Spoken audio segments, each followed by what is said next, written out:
Regular meeting of the City Council held in City Council Chamber on Thursday, October 12, 2017 at 7 p.m. For the purpose of transacting any and all business, notice of this meeting was posted on October 10, 2017 at 11:06 a.m. This meeting, excuse me, is being taped and is live on TV. Currently, Councilor Lovely's not here. I believe he's at a Concom meeting for right now. Councilor President Milo presided. Councilor Gerard moved to dispense with the reading of the record of the previous meeting. All those in favor? All those opposed? Matter carries.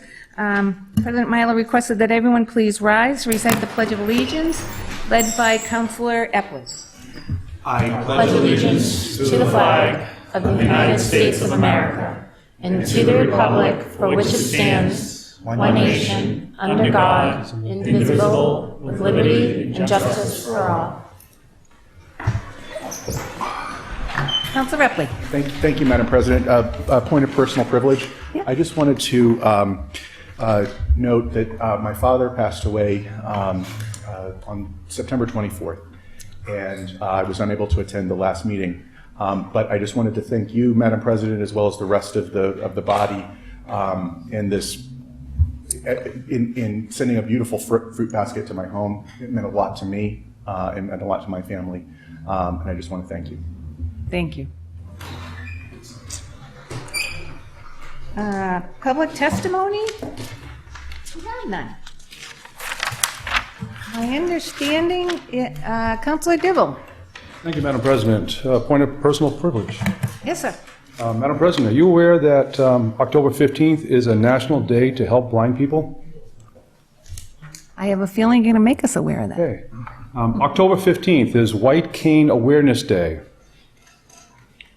The white cane, which every blind citizen of Salem has the right to carry, demonstrates and symbolizes the ability to achieve a full and independent life and the capacity to work productively in competitive employment.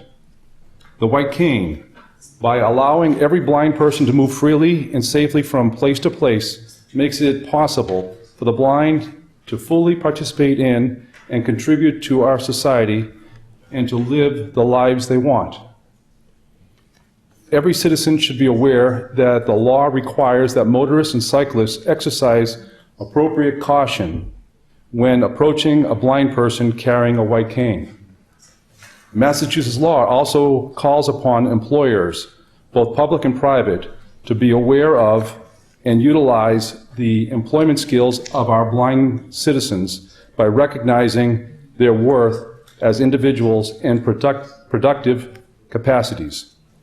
This Sunday, I am leading a 1-hour fall foliage hike of the Forest River Conservation Area on October 15th, 1 p.m. at the Salem State South Campus off of Harrison Road, that everyone from the public is invited to attend, and I am hoping that some of my blind friends will be joining us on Sunday, October 15th, White Cane Awareness Day. Thank you, Madam President. Thank you, sir. Councilor Fury. Madam President, if I may, many of us read the paper today and the tragic loss of Christine Tierney, Congressman Tierney's younger sister. I had the privilege of knowing the Tierney family, Mr. and Mrs. Tierney, Michael Tierney, John Tierney, Christine, since 1964. And a great family, a great part of what Salem is all about. And I had the privilege of going to school with Marty Tierney, and Marty Tierney is a resident of Ward 6 in the neighborhood of yours, and she taught at the Collins Middle School many years. And her husband, Michael, passed away very tragically in an accident, way too young. And now Christine, 61 years old, passing away so young, leaving a husband and a great family. And John, I think we recognize the service that John has given to us all as a leader and a congressman, and I wish to express having a moment of silence for the Tierney family on behalf of the City Council, if I may. Madam Certainly. President.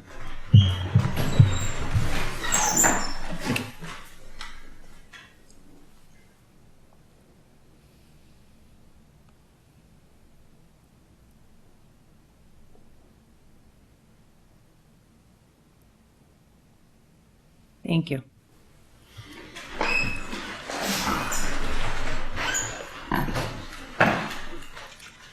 Okay. Hearings, none. Appointments and reappointments. Held from the last meeting, the mayor's appointment of Teresa Gove Arnold of 8 Linden Road, Gloucester, to the position of the Council on Aging Director to complete the remainder of 2-year term to expire on January 31st, 2018. Council Milo? Thank you. Mr. President, I move for confirmation by roll call vote. Do we hear a second for roll call vote? Council Milo? And the discussion, thank you, Comments? sir. Discussion. I had the pleasure of actually meeting with Terry this afternoon. She's here in the chamber. We had a nice conversation. Briefly, I'm confident that she can take the Council on Aging and move it forward, and I look forward to her leadership when we get to the new building. Thank you.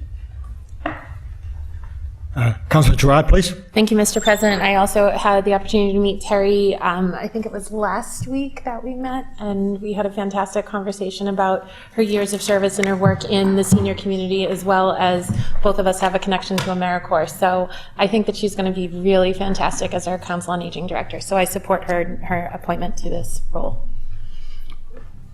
Any further comments?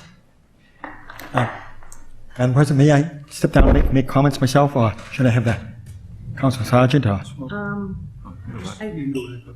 Yeah, I can, Thank you. yeah, come on down. Thank you for the opportunity.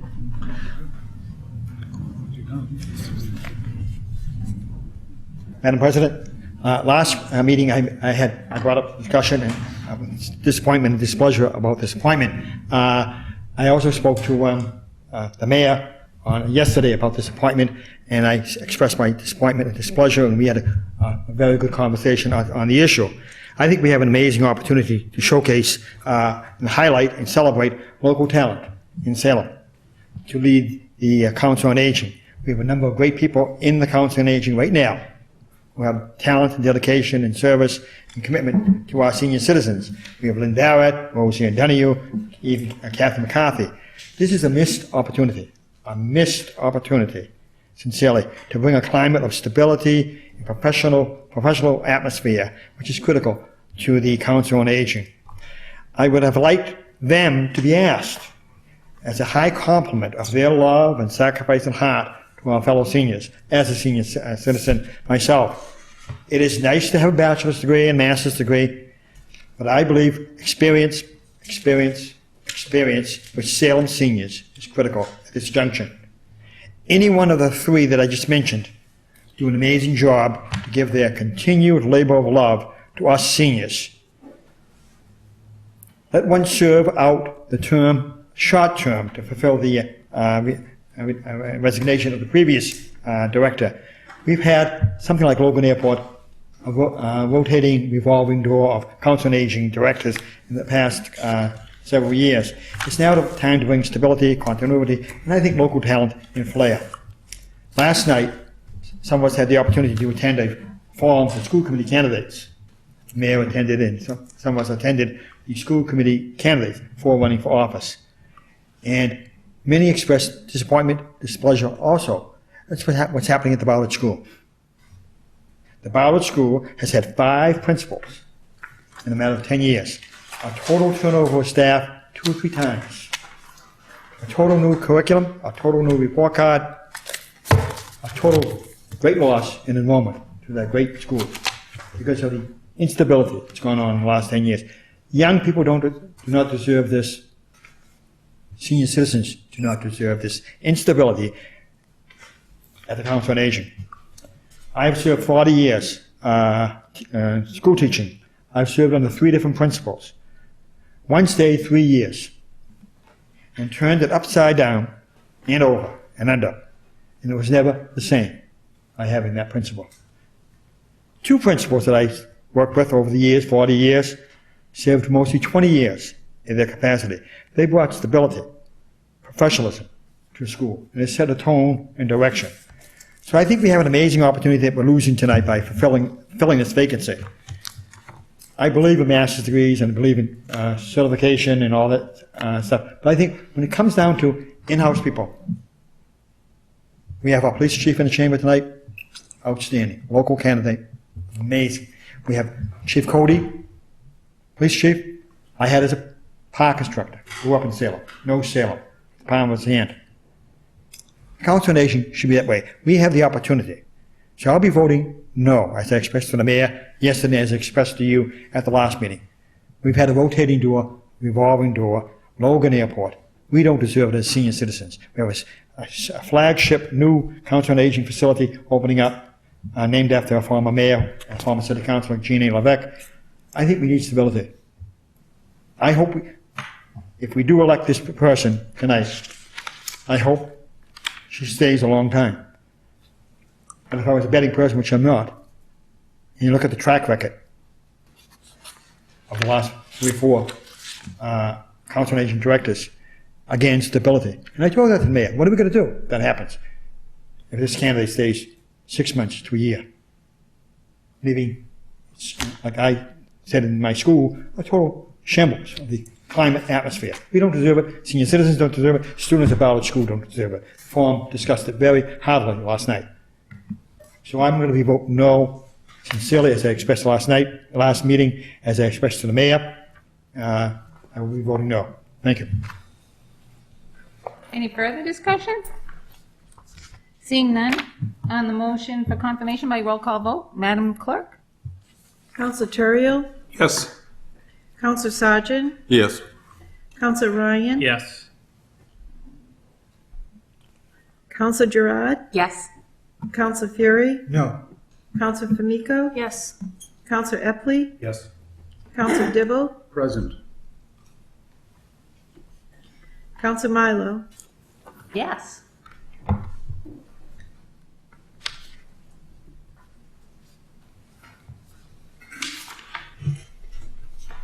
Thank you.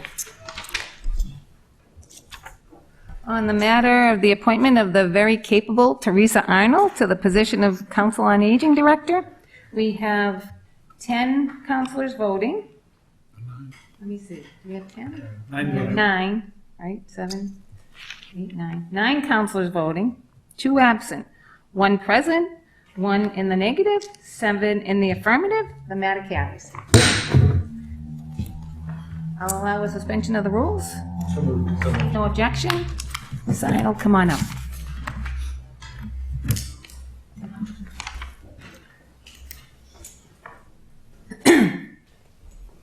Madam President, councilors, thanks for having me tonight. I appreciate this opportunity very much. I do hail from Gloucester, but I certainly know the North Shore very well. In my previous work hats, my last job was as the Executive Director of the Aging and Disability Resource Consortium based at North Shore Elder Services, and we served all of the North Shore. And I certainly understand. I'm from Gloucester, and I know my community really well, too. But my heart is in this. I was looking for a new opportunity, something that was far more community-based. A lot of the work I was doing before was becoming very quasi-medical, and that's not my background. I'm a real, I think, community worker, community service advocate, and I've got about 25 years working on behalf of seniors and people with disabilities of all ages, which I think is a really good theme when you think about Salem for all ages and your new community life center that will not only house the Council on Aging, but we hope to bring in that next generation, youth, and really collaborate and blend our programming. I think some of our more older elders will require some very different programming from people in their 50s and 60s and 70s coming in, but we can do that. And I think there is a lot of talent at the Council on Aging, and certainly I'm learning from them the systems in place, being mentored by Trish O'Brien, and I've had a very good experience the last 2 weeks. So I thank you for your time, and I look forward to moving Salem Community and Life Center forward. Thank you.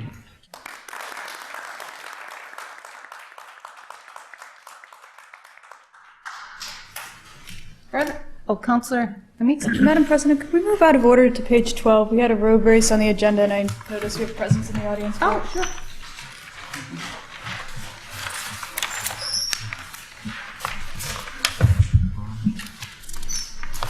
Petitions. We have a request from the Wicked Running Club to hold a road race, the Frosty 4, and use of city streets on January 1st, 2018. Counselor McCarthy. Thank you, Madam President. I move for approval. On the discussion? On the discussion, Madam President, the Forest 84 is a race that's been going on for a number of years. It's a hit or miss. Last year it was 55, 60 degrees and sunny, and one year, as we were talking out front, I volunteered at the water station behind my house, and we poured the waters, and they instantly froze, and we had to crush them in our hands to pass them to the runners because they iced over on the top. So they run the gamut when you run that road race, whether or not, one year it snowed the night before. They ran in like a little fluffy snow. So it's kind of a unique race. It's one of those for everyone who some went to bed early on New Year's and some didn't go to bed at all. It runs the full gamut. It's a terrific road race, and the Wicked Running Club does a really nice job, and they contribute wholeheartedly to a whole bunch of local charities and on behalf of runners. So I would move for approval. Councilor Girai. Thank you, Madam President. I also want to stand in approval of this race. I am also a member of the Wicked Running Club, and this has been a phenomenal race. In fact, I've roped my sister-in-law into it, so now she and I challenge each other, and I think we're tied at this point. I may be ahead, though. But this is one of the two most important races that we put on as a club every year, that because of the people who come out and participate in this race, we've been able to give scholarships to high school students. And this past year, we were able to give 3 out of the 4 scholarships to Salem students, Salem high school students. So it's really a great event, and regardless of how much sleep or how much you might have had the night before, it's really a great time, and I strongly recommend people come out and join us on the course. Thank you. Councilor Terrio. Thank you, Madam President. Briefly, this is a terrific event. It's part of a couple of things that happen traditionally on New Year's. There's that, and then there's the charity event that morning where people, including me every year, because I'm a glutton for punishment, jump into the ocean to raise money for the Salem Food Pantry as well. And there are some people who do the double, who our state representative has done the double several times, where he's run the race and then jumped in the ocean. My son has done the double a couple of times, and I will say proudly that the one time that I ran this race was also the only time I ever finished ahead of the Ward 6 councilor in a road race. What? Yeah, I passed you during that one. The only time. Seeing none, on Councilor McCarthy's motion, all those in favor? All those opposed? That carries. Councilor McCarthy. I move that we return to the regular portion of the meeting. Thank you, Councilor. And I see the mayor's here. Would anybody suspend the rules so that we can allow the mayor to address us? So moved. So moved. Okay, seeing no objection, Madam Mayor? I appreciate the opportunity, and I'll be brief. I know there are anniversaries to celebrate and other items on the agenda this evening. I actually asked Chief Butler to join me as well, and Dominic is passing out just an update on some of the homeless strategies that we had discussed previously at a meeting. I'm not sure all of the members of the council were there, so I wanted to make sure you saw a copy of the presentation and a new part of this initiative that we just launched earlier today. So just briefly, earlier this summer in July, we did have a community meeting to talk about the uptick in the homeless population that we are experiencing in Salem, and also wanted to share with folks some of the information we had and the perspective and new strategies that we were putting in place as a community. The meeting was really well attended. It was held at St. Joseph's Hall on Derby Street. Gave us a chance to hear from individuals and also share with them some of the information we had. In 2017, or earlier in 2017, LifeBridge, and I should say LifeBridge, North Shore Community Health Center, North Shore Community Action Programs, the police department, in particular members of our CIU unit, have been meeting to get a better handle on what's happening, particularly downtown, and what are the strategies we might be able to work together together in this place. LifeBridge had worked with the Salem State School of Social Work on surveying some of the homeless population, us trying to get a better handle on why are we seeing an uptick and what might be contributing to that. They found a couple of things. I'm not going to bore you with all of the details, but to generalize some of the findings, about half of the folks who they interviewed were either from Salem or the North Shore, had some kind of connection here, had family here, had worked here. So a lot of these people aren't, just coming here in some transient way. There is some connection to our community. A fair amount of the folks that they spoke to were not technically homeless. they had housing insecurities, but they were either couch surfing or didn't necessarily have a place to go during the day where we might see them, but did have a place to sleep at night. They certainly are not all, at the shelter at LifeBridge or participating in those programs. It also became clear that there was a subsection of the population that was out on the street that we would categorize as chronically homeless, really had a tough time interacting with any programs that we already had, were not part of LifeBridge, didn't really want services, a bit of dysfunctionality that exists. And obviously some of the contributing factors would be no surprise to anyone in this room. Could be everything from substance abuse, behavioral health, some sort of trauma in their life. I mean, for someone to end up on the street in those circumstances, they're certainly a vulnerable part of our population. And so the meeting we had went through some of the findings of the survey and some of the strategies that have been put in place. Earlier this year, as a result of that effort, we talked about adding additional patrols in the police department, walking beats so that we could be more visible. The chief can certainly talk to that if anybody's interested. I hope you've noticed them. All of our reserve officers have been out as part of that walking beat, particularly trying to go to places where we know some of our homeless population is congregating.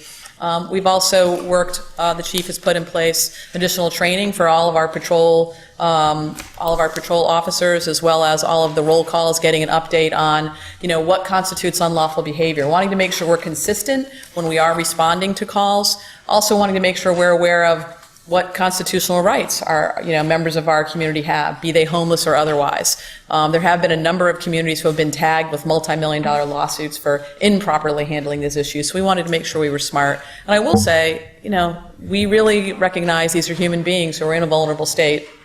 We also recognize that we need to share these public spaces, and we can't have, families and other people who are using these spaces feeling intimidated or fearful, and we certainly can't have unlawful activity taking place. So there has been, I call it somewhat of a tough love approach. One is being consistent, making sure that if there are unlawful activities, drinking in public, disorderly conduct, that we're consistently enforcing those rules so that spaces can be safe and welcoming for everyone. But there's also a love part of it. So part of this was recognizing that we had behavioral health and substance abuse issues with some of our population that we wanted to connect with help. We have hired additional caseworkers, 2 in particular, each having some background and specialty in public health, in behavioral health, and trying to make connections. We also have worked with the North Shore WIB. They were another partner around the table, the Workforce Investment Board. There's actually a lot of day labor opportunities that are available. I was surprised to find out how much, and for some folks, we knew that connecting them with some of those those work opportunities would be important. So we do have, in addition to the Community Impact Unit, who I can't say enough about the work of our Community Impact Unit, Officer Valancourt, Officer Roachville, and several others, but in particular, the members of the CIU have a really strong handle on who is here, what they're up to, what kind of connections and services we can provide to them, and have really gone out of their way, I would say, to make sure that we're doing all that we can to both address a little bit of a population that we had who we felt like were taking over certain sections of our community in a way that was negative, while also wanting to make sure we're providing connections where people can get help if they need it and if they like it. The last piece that we were working on is this idea that panhandling, we have seen this uptick in panhandling, and we're such a compassionate community that some of our population was reporting that they could make a couple $100 a day, $200 to $250 a day panhandling. While that is certainly wonderful in terms of the community that we are, we know that sometimes those dollars do go back to addictive behaviors or to behaviors that really aren't helpful from a community perspective. So we wanted to come up with some alternatives. This sheet of paper talks about a campaign that was launched called Change It. It has a takeoff on our Destination Salem logo, and it allows people to provide an alternative giving methodology. So you can text to give, and if you do that, you will be getting a receipt that allows you to use that in participating businesses. Maybe they're offering a discount or providing some sort of a benefit for the fact that you donated, and the dollars that are raised are going to help us pay for those community outreach workers that are out in our community. We've partnered with LifeBridge on it because we needed a nonprofit to actually receive those dollars, and that just went live. arrive. There's a couple of phone systems I know that Verizon is going to take a little bit longer to make their connection, but it will enable people to give. We're working with a number of businesses to participate in this and also to show these decals so folks can spread the word. And for us, it's a way to recognize that we have human beings who are in need. We have human beings who want to help them. How can we make sure those dollars and resources are going in a direction that's actually going to connect them to services that they need? Overall, you should know, for those of you who weren't at that meeting, it was a really, I would say, meaningful opportunity for our community to recognize that these are vulnerable members of our city. We want to make sure that we can enjoy public spaces, but we also want to try and help. There's a lot of discussion about housing first, and at the heart of this, we know, especially for the chronically homeless, in that population, we saw 13 individuals, resulting in 1,000 calls for service over the course of a year. So that's a lot of police being tied up, a lot of court time. There's, medical aid calls in the middle of that as well. So we really need a solution that can be a little bit more sustainable. We know from examples out west that Housing First is a model that seems to provide the most sustainable benefit to members, chronically homeless individuals in particular. That's getting a roof over somebody's head and then putting wraparound services around them. We are, as many of you may know, Boston Street is an area that is under construction right now to provide 26 units available for formerly homeless individuals. We've got a couple of other properties working with the CDC, particularly for youth, so youth that are aging out of the foster system who do end up being in that couch surfing complement as well. So we are, as a community, we're actually, very generous in terms of trying to provide resources, but we know housing is a challenge, and frankly, it's a challenge for working families too. So we want to try and address what those strategies are that we might be able to employ long-term as well. But I did want to make sure you knew about Change It. You're going to see these decals out. And for those of you who weren't at the meeting earlier, wanted to make sure you were aware of sort of the information that we've used and the work that's going on. The model with the caseworkers is almost based on a hub model. We're trying to get the group together once a month to meet and review who we're talking to, what kind of services. I happened to run into one of our caseworkers on Mayor's Night Out. She was downtown, and she shared with me, they seem to be making some connections, really building up some trust, already referring folks for both wellness visits, Suboxone, folks who are looking for blockers. So we're really hopeful that the combination of caseworkers, opportunities to provide work, and also looking at some of these housing first models in the long term can provide us with some relief going forward. Happy to answer any questions. I also, the chief was kind enough to stop in as well if anybody wanted to, had any additional questions for her as well. Councilor Fury? Madam President, what a wonderful name for this collaboration of hope. Right. You couldn't ask for a better word, hope. That's what we really need. These people need hope. Homelessness has a human face. And I'm going to share a human face myself. My middle name, my family's middle name, growing up when I was 5 years old, was eviction. Eviction, eviction, eviction. My family collapsed.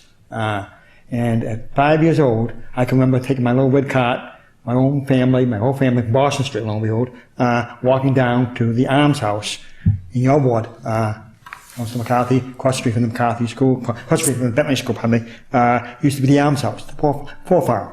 That was the nickname that we had at Ford. And I walked all the way down with my family, 5 siblings and my mother, collapsed, the family collapsed. We went down there. We spent a couple months down there until services could be provided.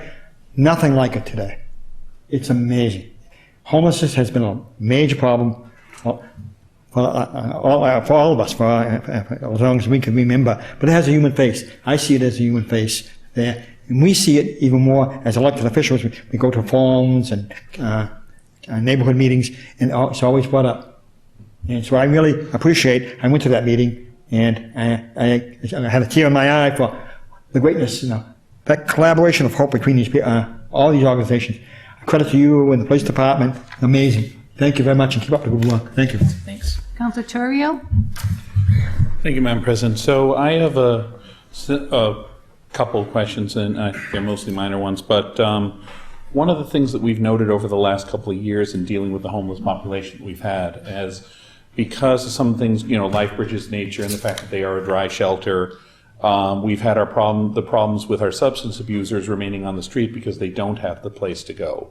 So I know that's been one of the focuses of service, and I also know that among that's a lot of our calls for service for police.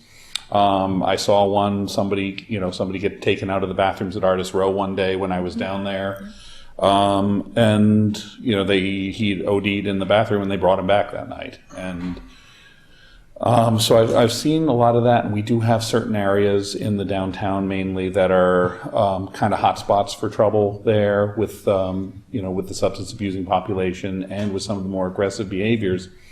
And I was wondering a little bit in the update there, I know there's a lot of the homelessness issue where we need to deal, especially the younger people who are in the couch surfing situations and the transient homeless, and that's a really difficult thing. But how in this are we also addressing the kind of that hardcore population, or the people on the substance abusers on the street who can't get a bed at LifeBridge? Right. And I'm just curious about things that we're doing there. I mean, I will say to you that it's definitely a struggle. LifeBridge is really trying to, have plans for individual that they're working with. There aren't a lot of day programs for people who are still using, and it's a struggle for us in terms of setting something like that up. That has not been something that we've talked about. I think we've acknowledged it's an issue, and trying to put together a housing first model that would get a roof over folks' head and then wrap those services around or connect them. There isn't a space that exists that's available for people to hang out if they're using, and I think that's a reality that exists within our community and several others. The interesting thing about having NASCAP around the table, who represents, all communities on the North Shore, is that you're seeing this everywhere. There's an uptick in homeless in Peabody, in Beverly. Our population's a bit more visible, I think, because we have such great public spaces. The Common, Derby Square, we have outdoor street furniture. We've got places that in other communities ends up being sort of out in the woods and not necessarily as visible. But we'll certainly bring that back. I don't know if you have anything to add, Chief, with respect to folks who may be using. The opiate addiction, obviously, is a big part of this conundrum. And I know we do have the peer recovery coaches who are going out when we have overdoses. They've actually been helpful in terms of this program as well. And I know the Board of Health just approved a needle exchange program with the idea that we can try and make connections, and from a public health perspective, trying to navigate how to get people into resources or services that they The need. recovery coaches do the work of the angels. So. Yeah, no, absolutely. Obviously, this problem just sort of requires a real look at, what the community policing tactics are, and that's what this is sort of about. It's a problem, and we have to take a look at it probably from a number of different angles in order to try to deal with some of the things. The chronic people, they're chronic. They've been there. They're the hardest people to try to actually get to build a relationship with and to trust. And to get them actually turned around a little bit.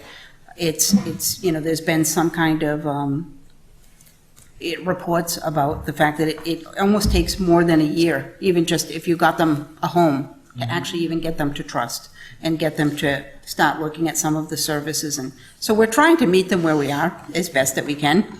I think having both Vanessa and Melissa, the two outreach workers that we have, taking the approach that they do. They go to a particular place on Mondays or Fridays, which they pick one of them and they let people know, and they bring coffee and muffins, and it's a way to sort of kind of develop a bit of a rapport and a relationship, a sense of trust. And so then that's when they can start just normal conversations, trying to figure out what are the needs? What are the needs of these people? And it seems to get bigger every time. So they invite a few friends and a few friends more. And that's really the aim of what we're trying to ultimately achieve. This might be Salem. There is no magic wand. We're trying to do everything that we can to try to actually address this. And I think that we're hitting it from all the particular areas that we really need to do this by.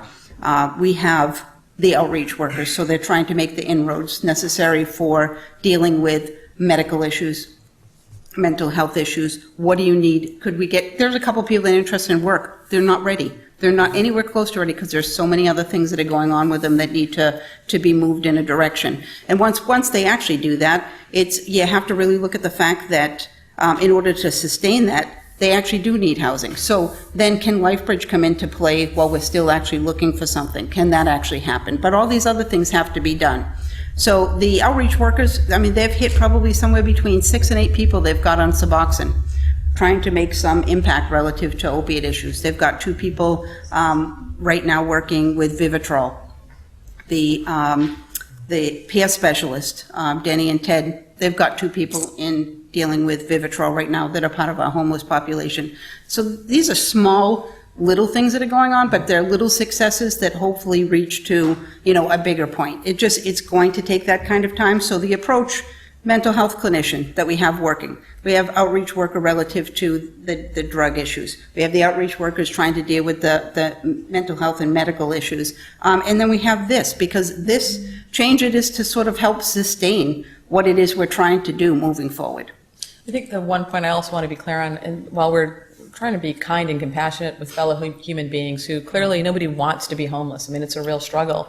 But we also just can't allow unlawful or disorderly activities to take place. So, we're also hearing from other members of the population who are feeling intimidated about going to the common or using certain public areas. So the other piece of this is wanting to make sure we're having consistent responses when the police are called. And we're asking people to call.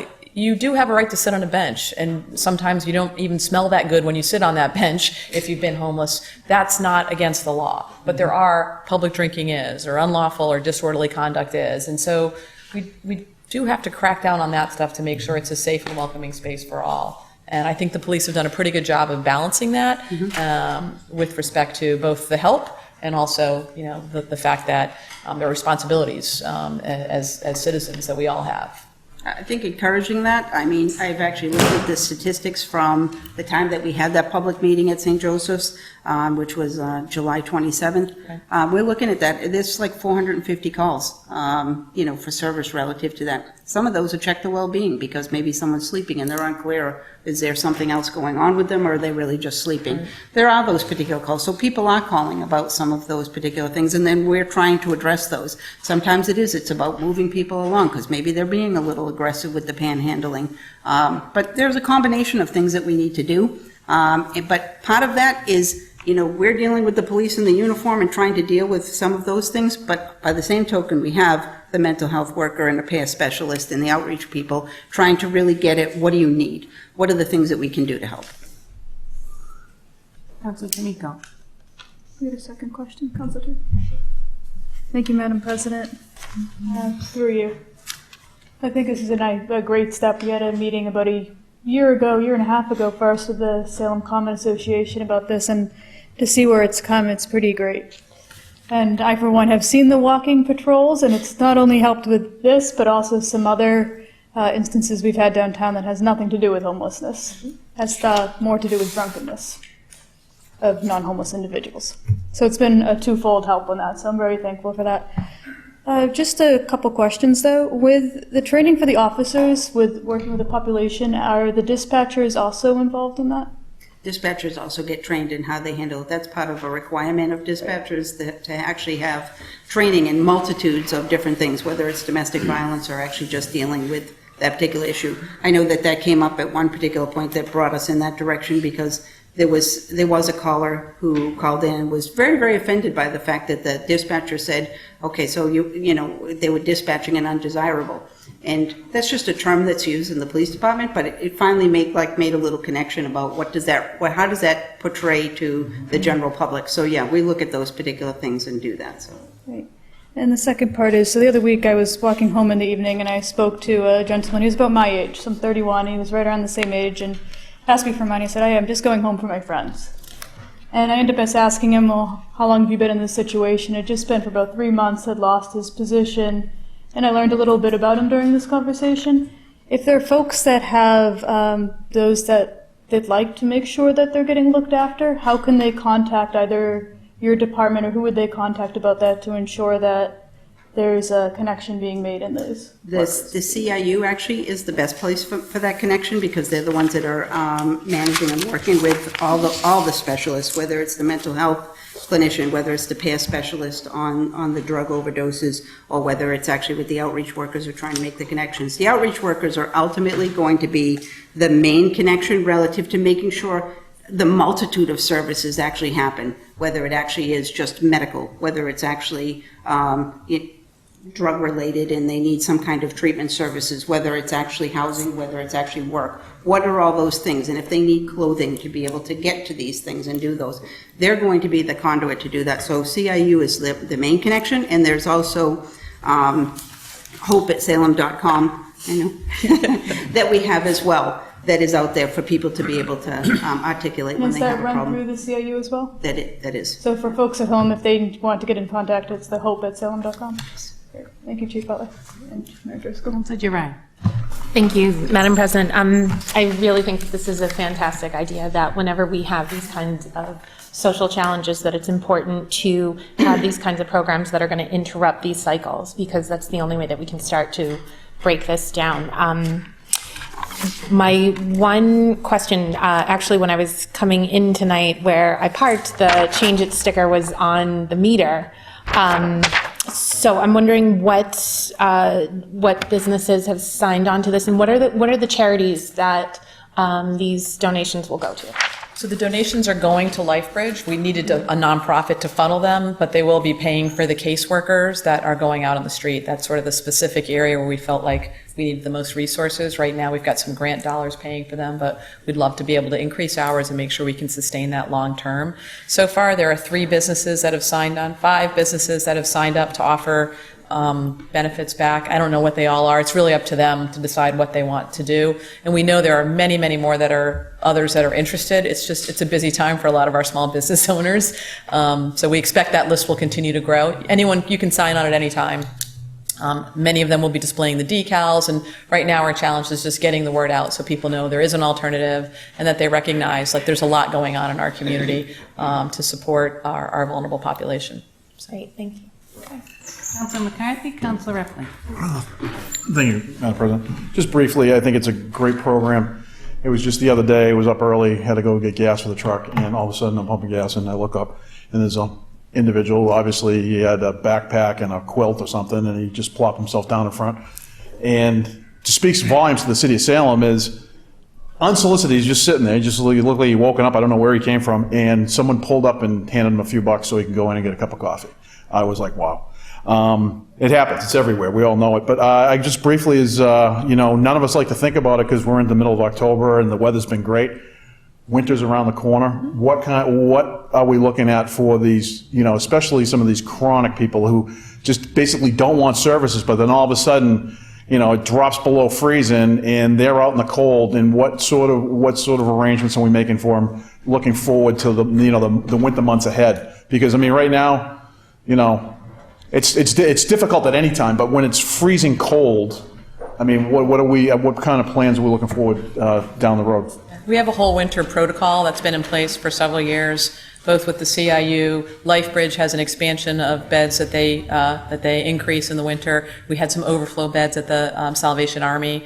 So there's a pretty good program in place. We had it in place last winter as well. And I think that's it. CIU actually goes out every time that it drops, or there's going to be, a blizzard or storm or whatever. They go up. They know where these people are at. They go find them. They go look for them, and they make sure that they offer these opportunities for them to be there, and they'll take them there. So yeah, Yeoman's work. Yeah, and Yeoman's work by Teddy and Harry Rob and Rob, Harry. and they really work hard to address these. These are challenges that are not always about public safety, and they're on the front lines of it and really, really work hard and have a great handle on it. We've had folks they've been on it for a while. That's for sure. Councilor Repplin. Thank you, Madam President. Through you, the good Ward 1 councilor covered one of the 2 things I wanted to bring up, so I appreciate his question. An idea for the businesses, and maybe perhaps to think about, I like to get $5 gift cards from whether it's Dunkin' Donuts or Honeydew or wherever else. I like to get $5 gift cards and hand those to homeless folks. Because you don't know where the money would go if you're going to give a donation to someone, but you do know that they're, with a gift card for those 2 places, that at least they're getting something to eat. You can't live off of donuts. So my suggestion would be perhaps working with Crosby's, working with Steve's Market, working with some of our downtown restaurants, of coming up with $10, $20 gift cards or whatever they might be, specifically for those vendors so that we can not only house but also feed anyone who is in need of being fed. I mean, I think there are times when some of those gift cards end up getting sold for cash. And so we're certainly, there's a whole collection of folks who are really working hard to better understand what's the best way to help the most vulnerable population. And our folks are close to it, so I think they would have some good insights. And if gift cards are it, it's something we can look into. Right now, we need more outreach workers out on the street, and that's definitely the number one priority. Housing would be the second one. That's obviously bigger than a campaign like Change It Can Fund, but we're so housing challenged on every front, but particularly for folks who are struggling. But if a little twist on what you were saying relative to that, if that was something that, that Crosby's through this, program of trying to get this was actually given whatever, $25, if you have somebody that ends up you know what to do. This is what you've got. Right. I mean, that's as opposed to giving it to them because we know what's happening. Unfortunately, there's just a lot of addictive issues that are going on with them, whether it's alcohol or some other substance. It's a great way for the actual business to be able to provide them something by us providing them that support. So, For sure. Any other questions? Councilor Dibble. Thank you, Madam President. Thank you both for this project and everybody else who's working on this. This is much needed. I think the good at-large Councilor Fury summed it up nicely in his comments that this is a human issue, and you're clearly putting a human touch on your efforts. So thank you. I do like the stop sign and the penny, if you would, on here. I think that this might be a lot of text for somebody to read while they might be stopped at a stoplight or a red light. And even at this size here, it's hard to read. And it looks like a stop sign, so I don't want to have you guys send a separate message that it's a stop sign if we're putting up some larger signs. I'm not sure. The one that you submitted here, this is quite clear. I don't like this one, but it's quite clear what it says. Wondering if you just briefly, my last concern is just touch upon, your survey talks about 26 homeless were surveyed, but roughly how many do we have in Salem now, and how many do we have last year or the year before, or any sort of tracking numbers that you might be able to share with us? I mean, is the problem getting worse? Has it gone down, about the same? I would say it's increased. Definitely over the last few years, but as the mayor indicated, it's increasing everywhere. I mean, you can't go online and look at anything that's going on in any of the larger cities, even smaller cities, where this is an increasing problem. And we do have to look at it probably more globally. Unfortunately, Salem itself isn't going to handle dealing with the more global issue relative to it, but I mean, economics clearly comes into play relative to that, whether that's jobs, mental health, obviously proper treatment for addictive behavior. All those particular things have to come into play in order to see a reduction. But right now, I mean, we have it sort of flows in and out. There's a sort of ebb and flow here. Sometimes there's up to 80. Sometimes that's down to 60. But it does sort of change. Within the last few months, we've had like 20 people come in. Few of those people have actually left. Some people have stayed. I'll probably see that there'll be some movement in November that would change. I do think this month sort of knows that there's a lot of people here, and I think that contributes to a degree. But I think it's still an opportunity for us to try to make that connection and see what it is that they need. I do know that CIU actually dealt with one person. I was actually happened to walk by coming from here on the steps of the post office, probably about a week and a half or so ago. Person had just come in from Boston, and they stood there and worked with that individual until ultimately they got somebody from a program to pick them up and bring them back. So, this is the kind of work that they are trying to do. They ended up here for, because there was an assault that happened in the community that they were in, but it was a matter of trying to deal with that particular issue for that person and then get them back to where they actually belonged. I should also not leave Kim Emmerling out of this. We work with him pretty closely. Anyone who's a vet that might be entitled to benefits, he's a strong connection as part of trying to make sure we're serving anyone who certainly has been a veteran who finds themselves out on the street. Thank you. Anyone else? I just got a small question. If I could, thank you, Madam President. I said, Mayor, Chief of Police, this issue began so many years ago, and I really believe government helped exasperate this when they closed Danvers State hospitals and places like that. I mean, probably most of us who grew up in Salem had family that spent time at Danvers State Hospital. Yeah, mental illness programs, alcohol programs, drug addiction programs, in a nice setting up there on the hill in Danvers. And for some reason, probably money, maybe we say $1 million when they first closed them, and now we spend, probably the next year they spent more on all the small places that had to spring up to give grants to help out. And it really, before that happened, we probably knew 5 people that were down and out that lived downtown. CB, Ralph, we all knew them by name, and we helped them out. And we still help out the ones we know that, in most cases, people I know will help the ones that we feel are basically behaving themselves, doing the right things around town. I mean, I know there's a few at Christmas time I go looking for that I've seen for years, that have never bothered a soul, never caused a problem. But I feel my mother or my mother-in-law can walk by and feel plenty comfortable. So all of us want to help the legitimately homeless people. But there are some bad actors, whether they're homeless or not, that are hanging around outside that are causing problems. I mean, I got elderly relatives that won't walk through the common anymore.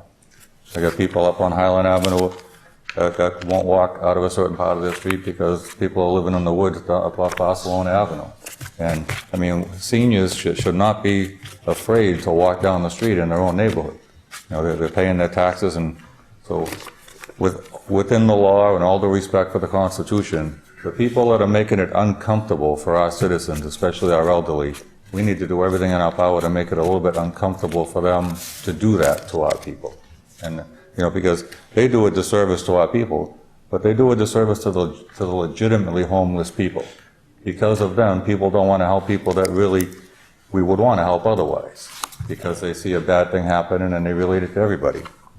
So, one question I had is, I've been asked, and I have to ask it, is when people are released from Middleton Jail, are they being dropped off in Salem sometimes at our shelter? Is that a case where people are being brought down there? Not that I'm aware of. Right. I think back about a year ago, Counselor, I will say that some of the treatment places were saying that, we had a shelter and we're directing people here. That was from the Cape area, but I have not heard that at all. Right. I mean, because people come and go to Salem from all walks of life as they please, and nobody would stop anybody from coming and going. But I just didn't know if we need to be attracting more homeless people in that case. We do our fair share to help people, and I wish every city and town and in the area of the state did as much as we do to help people, no matter where they come from. And there's one other thing, is I heard of a program in other states. If you people asking the homeless people in Salem that may not come from Salem, may not come from the area, the one simple question is, where are you from, and do you want to go home? I mean, just like the Wizard of Oz, all Dorothy wanted to do was go home. I mean, in this case, some of the best therapy in the world is your family.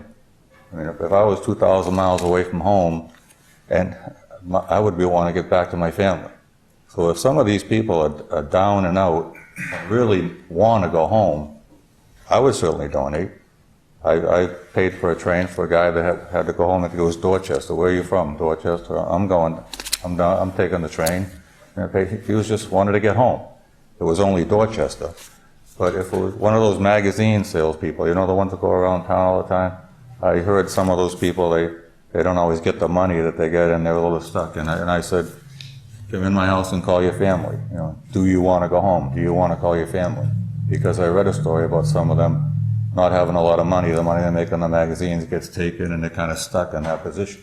So, yeah, we need to help people who are here, who may want to stay here, but I really think we need a program that may help people do the simple thing of getting back to their family, wherever that may be, any place in the world. So, thank you. I can't say that that's not probably part of this change, because obviously any of the services or things that we do, they cost money. And so, we need to be able to support some of that when, you have, the Salem Clinic offering all the support and services and help that they do, whether it's the Workforce Investment Board trying to really put together some programming and some things that we need to do.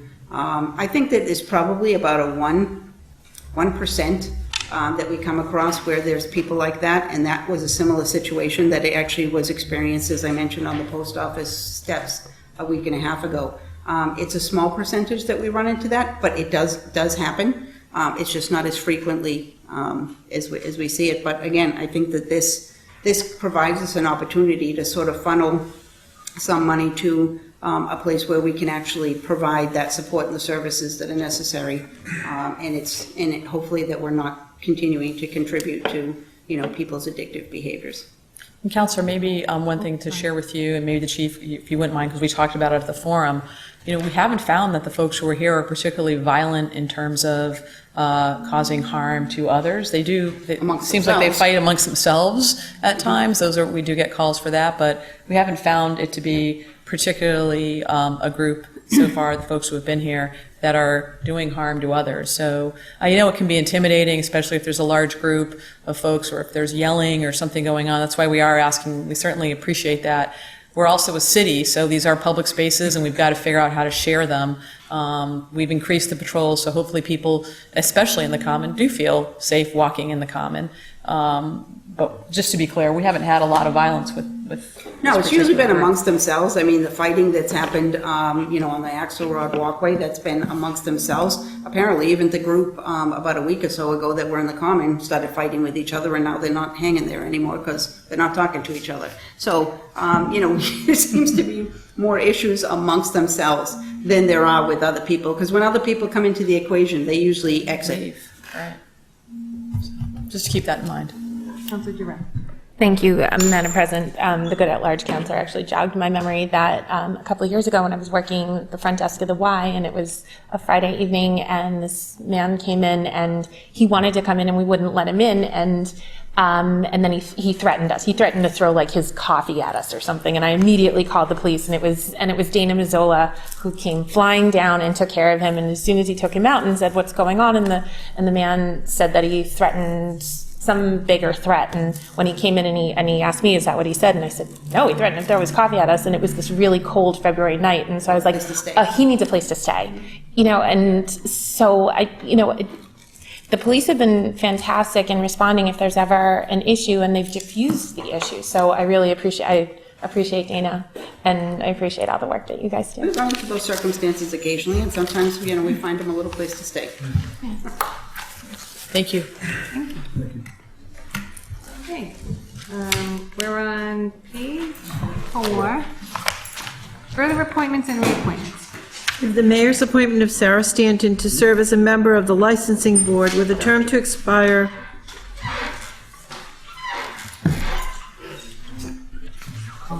sometime.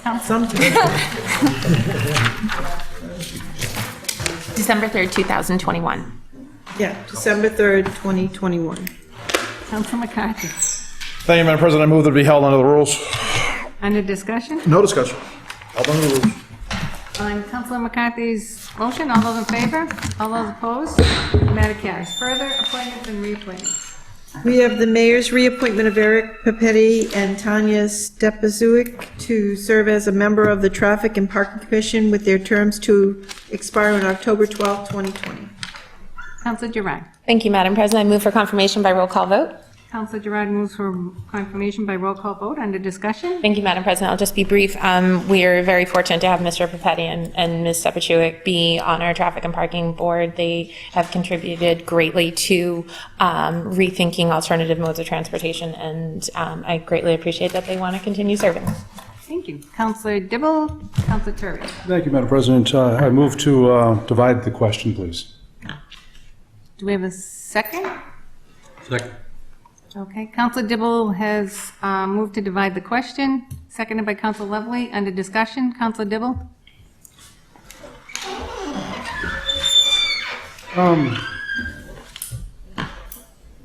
We have a lot of traffic and parking problems throughout the city, and I'd like to go forward with the first one, and then I'll raise concerns on the second when the question's divided.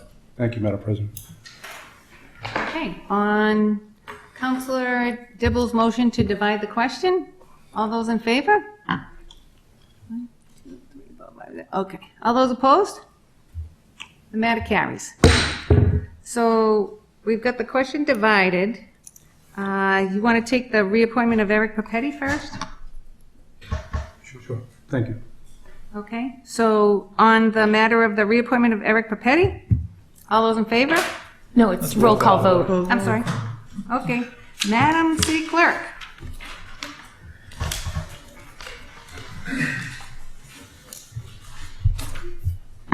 Counselor Turiel? Yes. Counselor Sargent? Yes. Counselor Ryan? Yes. Counselor McCarthy? Yes. Counselor Lovely? Yes. Counselor Gerard? Yes. Counselor Fury? Yes. Counselor Famiko? Yes. Counselor Epley? Yes. Counselor Dibble? Yes. Counselor Milo? Yes.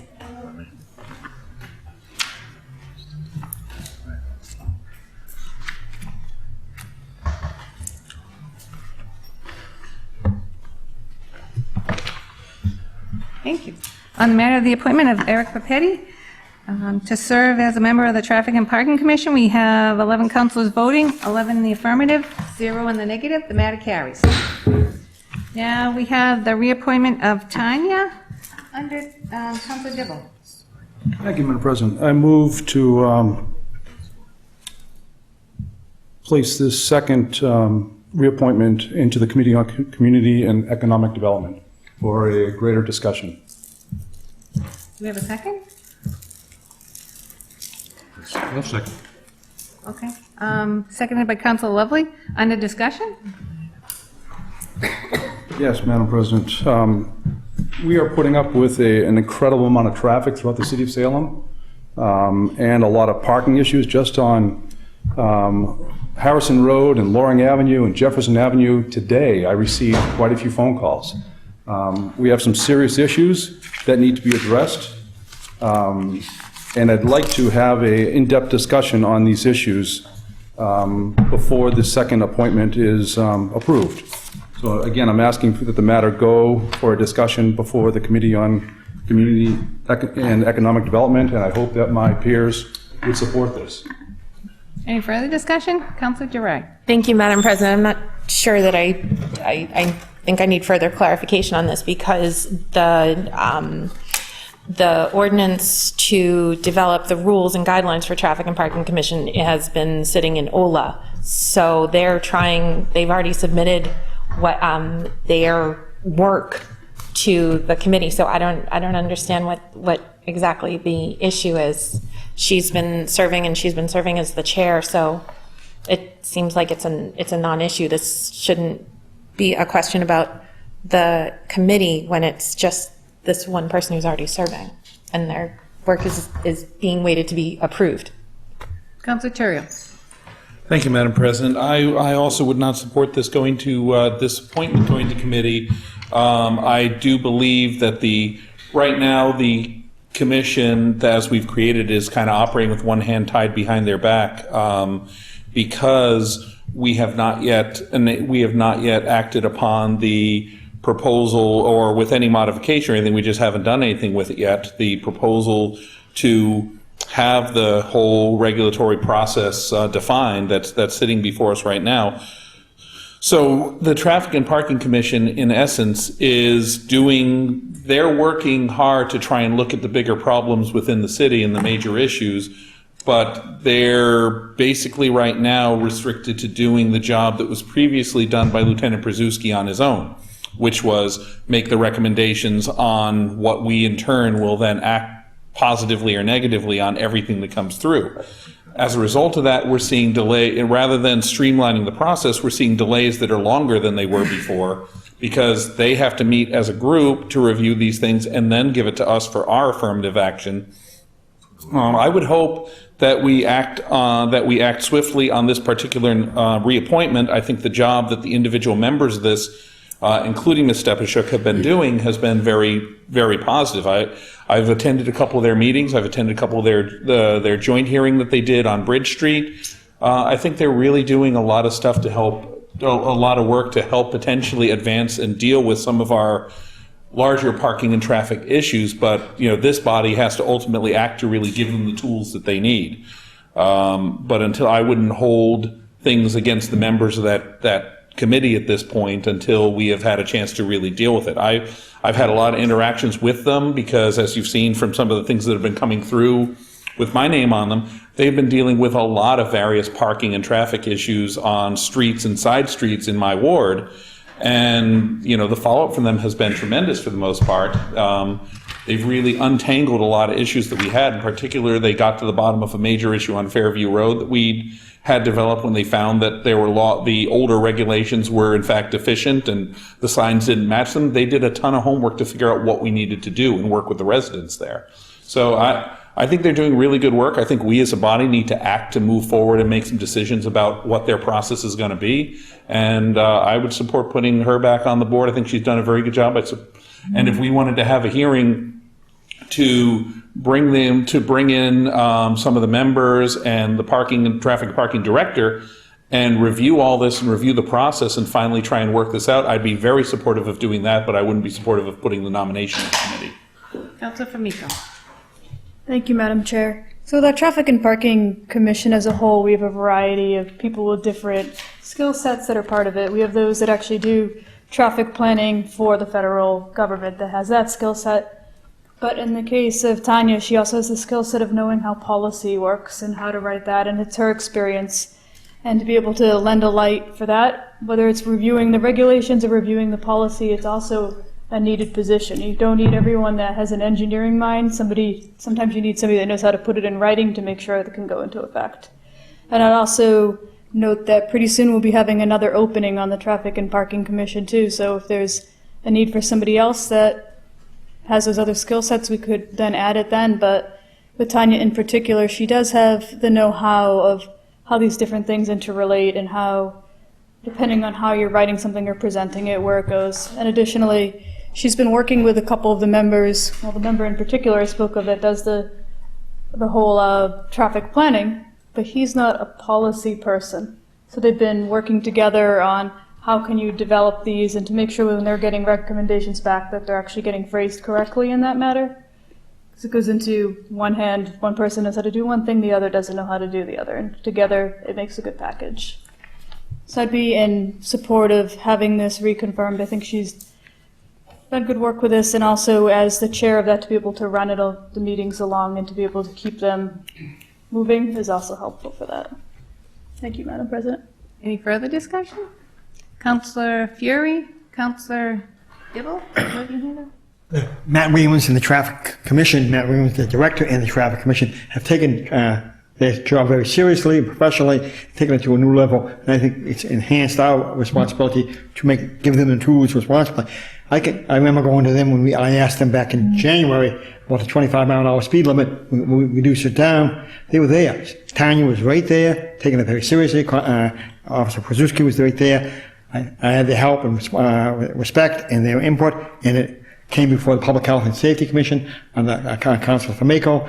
Deliberations there, then to the full council. So I brought an air of professionalism, dedication to safety in our city. I'm concerned about this going to committee. I think Tanya and the whole committee should be commended, congratulated on their role and responsibility to taking parking and traffic in a professional level. Thank you. Councilor Dibble, I think. Thank you, Madam President. I have some serious concerns, and I'm trying purposely not to embarrass anybody, especially Tanya, who's not in the room here tonight, in fairness to her. And again, I'm asking for this to go to committee so we can have a discussion about this. But just this week alone, we have a request for Loring Avenue parking changes that was recommended by the neighborhood. It was recommended by the safety officer for the Salem Police Department. It was recommended by me, the ward counselor. Goes over to the Traffic and Parking Board, and they made changes to it without further discussion to me or anybody else. Same thing on Harrison Road. We have a resident here who has been outreaching and begging, not just him, several of the residents, begging for some relief. This is a whole different problem caused by Salem State, who we're not seeing cars during the daytime. We're seeing cars leave the parking lot at Salem State South Campus, go to Harrison Road, and park there all night long, starting at 10 o'clock at night, lining Harrison Road. So we submitted, I met with the neighbors at 3 different nights at 11 o'clock or so at night. Got a petition signed. We found a solution that works. We met with the Salem Police Safety Officer on site, and he agreed with everything we said. He's going to submit it. The Traffic and Safety Board made changes to a change that does not work. And I had Matt Smith out there today, our traffic director, and he concurred with my opinion of it, that it should have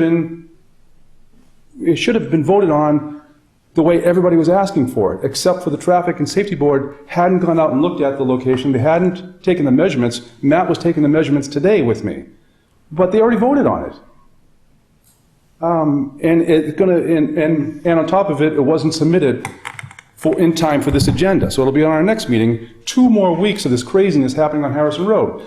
I have a lot of other serious concerns, and you all know me. When something comes into my committee, it doesn't sit. I try to get everything out. I've hounded several of you recently.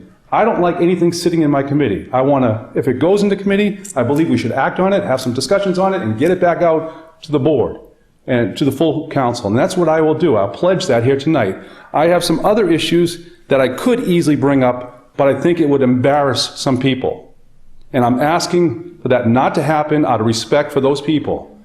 But I have serious concerns of what's happening in Ward 7 with changes to ordinance requests that everybody has agreed upon what the details should be. The neighbors who live right there, they're the experts at these things, but yet it goes to the Traffic and Safety Board, Traffic and Parking Board, and they make changes without even going out to look at the site or take any measurements.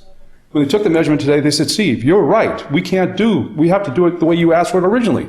But yet, he'll testify to this. It's been going on for weeks, and we still don't have resolution or quality of life or peace of mind for these residents that are putting up with a lot of stress on their streets. The intersection of Loring Canal and Jefferson, a year ago, not a year ago quite, but when the Traffic and Safety Board first started meeting, I brought these plans to them, showed them, and we talked about some of the problems with these plans.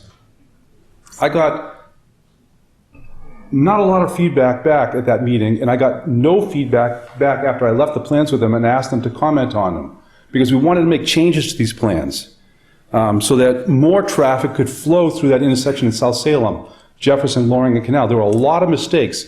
We met with 45 neighbors, including a couple of traffic engineers, a planner, and just an outright engineer. 45 people. We looked at those plans, and we found quite a few mistakes to those plans on our time away from City Hall in the neighborhoods, in people's kitchens, in the living rooms. And we submitted these plans back to the Traffic and Safety Board and to the city engineer. The city engineer has incorporated most of these into it, but not one comment came back from the Traffic and Parking Board. I believe the Traffic and Parking Board, as written by ordinance, is supposed to have X number of engineers, X number of traffic experts, etc. And I know the good Ward 2 counselor is good at looking these things up in a hurry. But in my opinion, when the chairperson says that she's not an engineer, she knows nothing about traffic, that she knows nothing about parking, and she cannot read plans, we need to have a discussion when I'm having my plans that are approved by the neighborhood, by the ward counselor, by the police safety officer, go to that board and they're making changes to it. I have some serious concerns, and I'm asking for the respect from my peers here. I want to see this in committee. I want to know why changes are made by the chairperson to things that we've all agreed to, and they don't come back the way that it will work. And now we have to make changes again to these same things on Harrison Road because it wasn't approved the way that we had asked it, the way that everybody asked for it, and now we have to wait 2 more weeks for another meeting because they're going to change it to the way that the safety officer from the police department, the ward counselor, the neighbors, the way that and now today, the traffic director all agree that this is the way it should be done. This is the way we asked for it in the first place. So I have some serious concerns. I'm asking for your respect. I want to call the chairperson in to have a discussion about this, why this is happening, before I vote to reappoint this person. So please, I'm asking for your support. Please put this in my committee that I chair, the Committee on Community and Economic Development, so we can make progress to improving the parking and traffic problems that we have here in Salem. Councilor D'Amico. Thank you, Madam Chair, or Madam President. I had looked it up prior. So it's 5 members of the board, and at least 2 need to have a background in transportation, traffic, engineering, or urban planning. So that's only 2 of the 5. And I'll also say, even from city councilors, with our topics, I can guarantee you that for some topics, people aren't doing site visits. I learned from Councilor O'Keefe, he told me to always take site visits. So I've done that and sometimes get in firsthand experiences from that. And I'll also say that one person being a chair or not isn't 5 votes, which is how we get things out of that.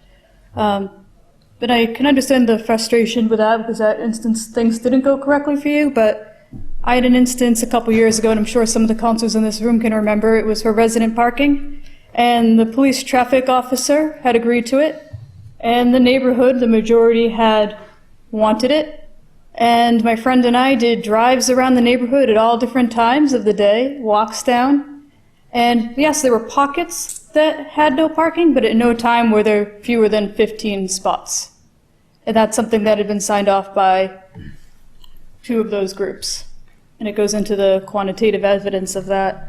But if it's something as a discussion for all of us, and it's for the whole commission, it shouldn't be based on this one person for this decision. And as mentioned earlier, you might not be able to read plans, but if you can help put the plans into writing for what's going forward elsewhere, I think that's also needed, as I mentioned earlier.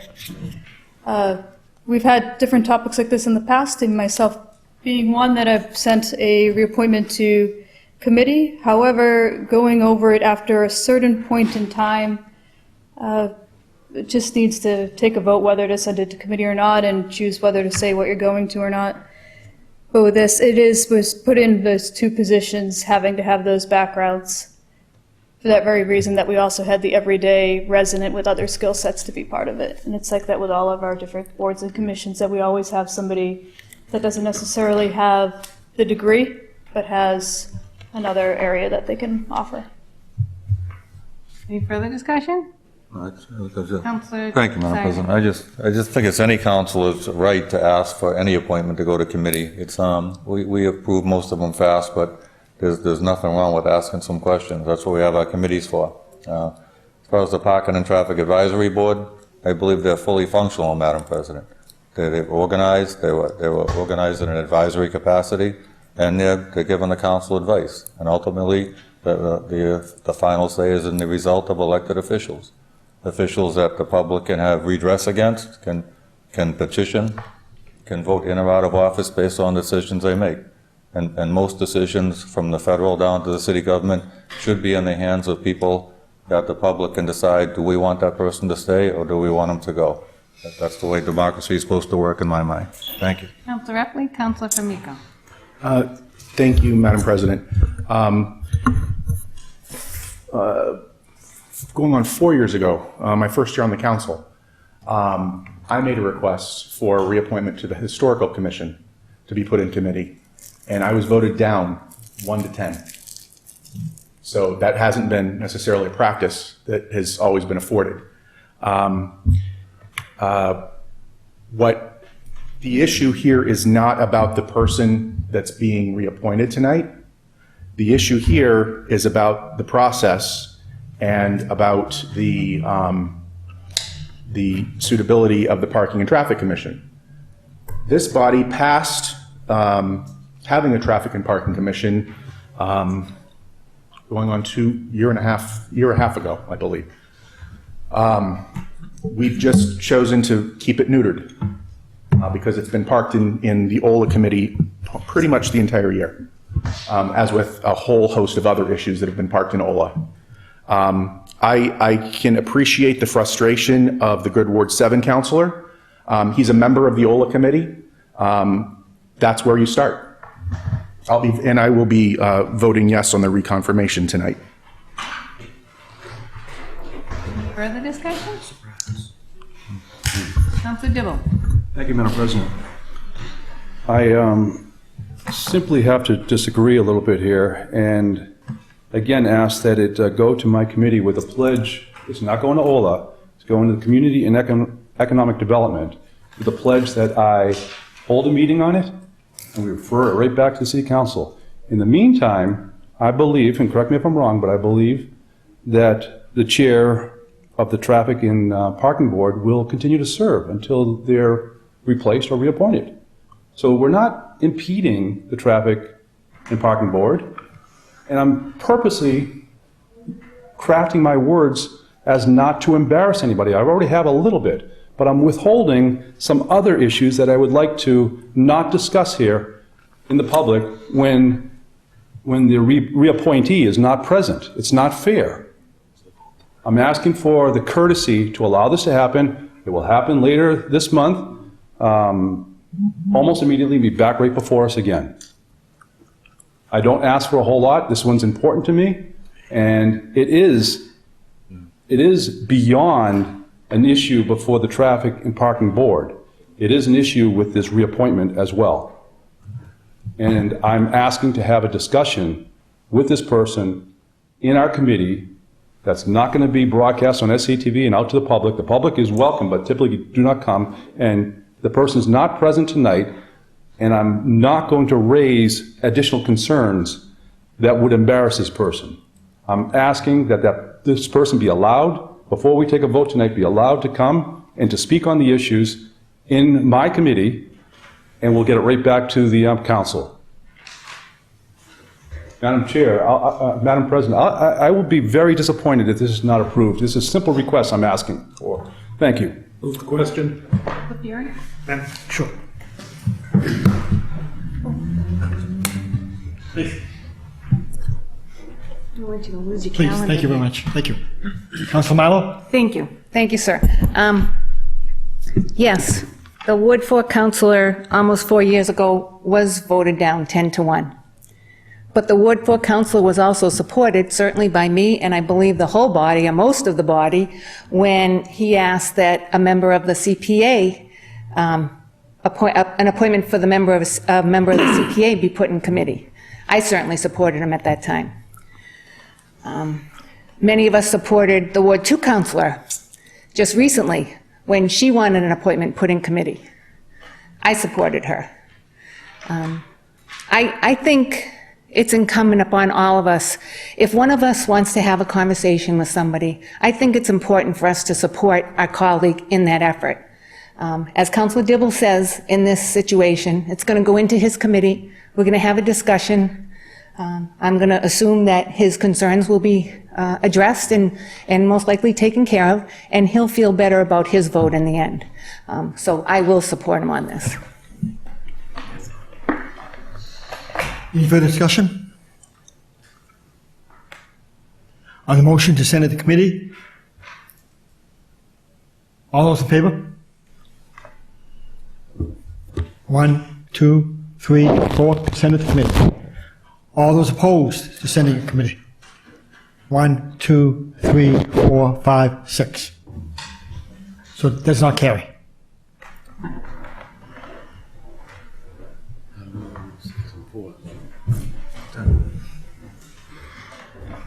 Okay, now we're looking at the reappointment. Could we get a clarification on the vote number for that? I believe Councilor Fury said it was 4, but it was 5. 5. Was more. 6 to 4, it was 11. 6 6-4 that it was going to committee? No, 6 I think to it was 5. 6 It was to 6 to 5 Let's try it against. again, okay, just to sure. make sure. All right. All those in favor of the matter going to committee? Let's count it. Who is in favor? In favor of committee. Oh, sorry. Madam President, Yes. may I request a roll call vote, please? Okay, let's do it that way. Yeah. Hands? All right. 3 hands? Yeah, we start 3 hands, right? Yeah, okay. Madam Chair, let's do the roll call vote on the appointment to committee.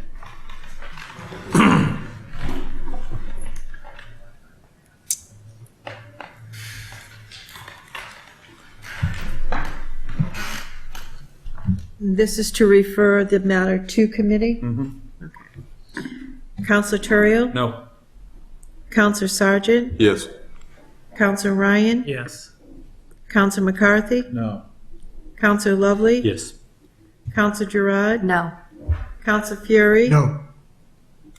Counselor Famiko? No. Counselor Epley? No. Counselor Dibble? Yes. Counselor Milo? Yes.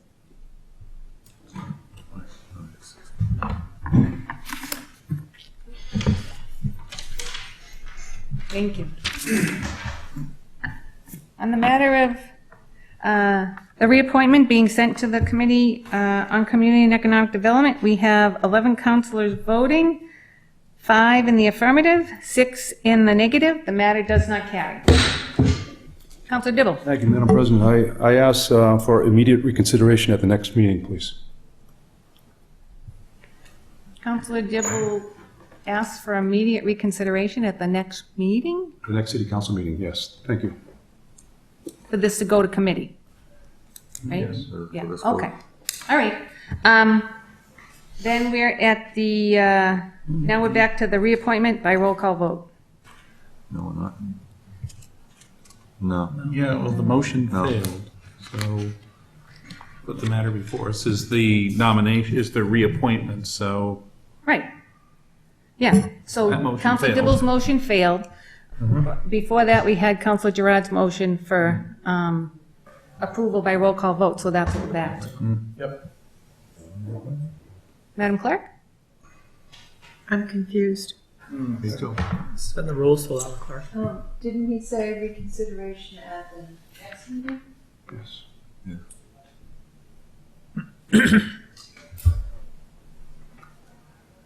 So we can't vote on the appointment until we vote on it to go to committee. Yeah, right.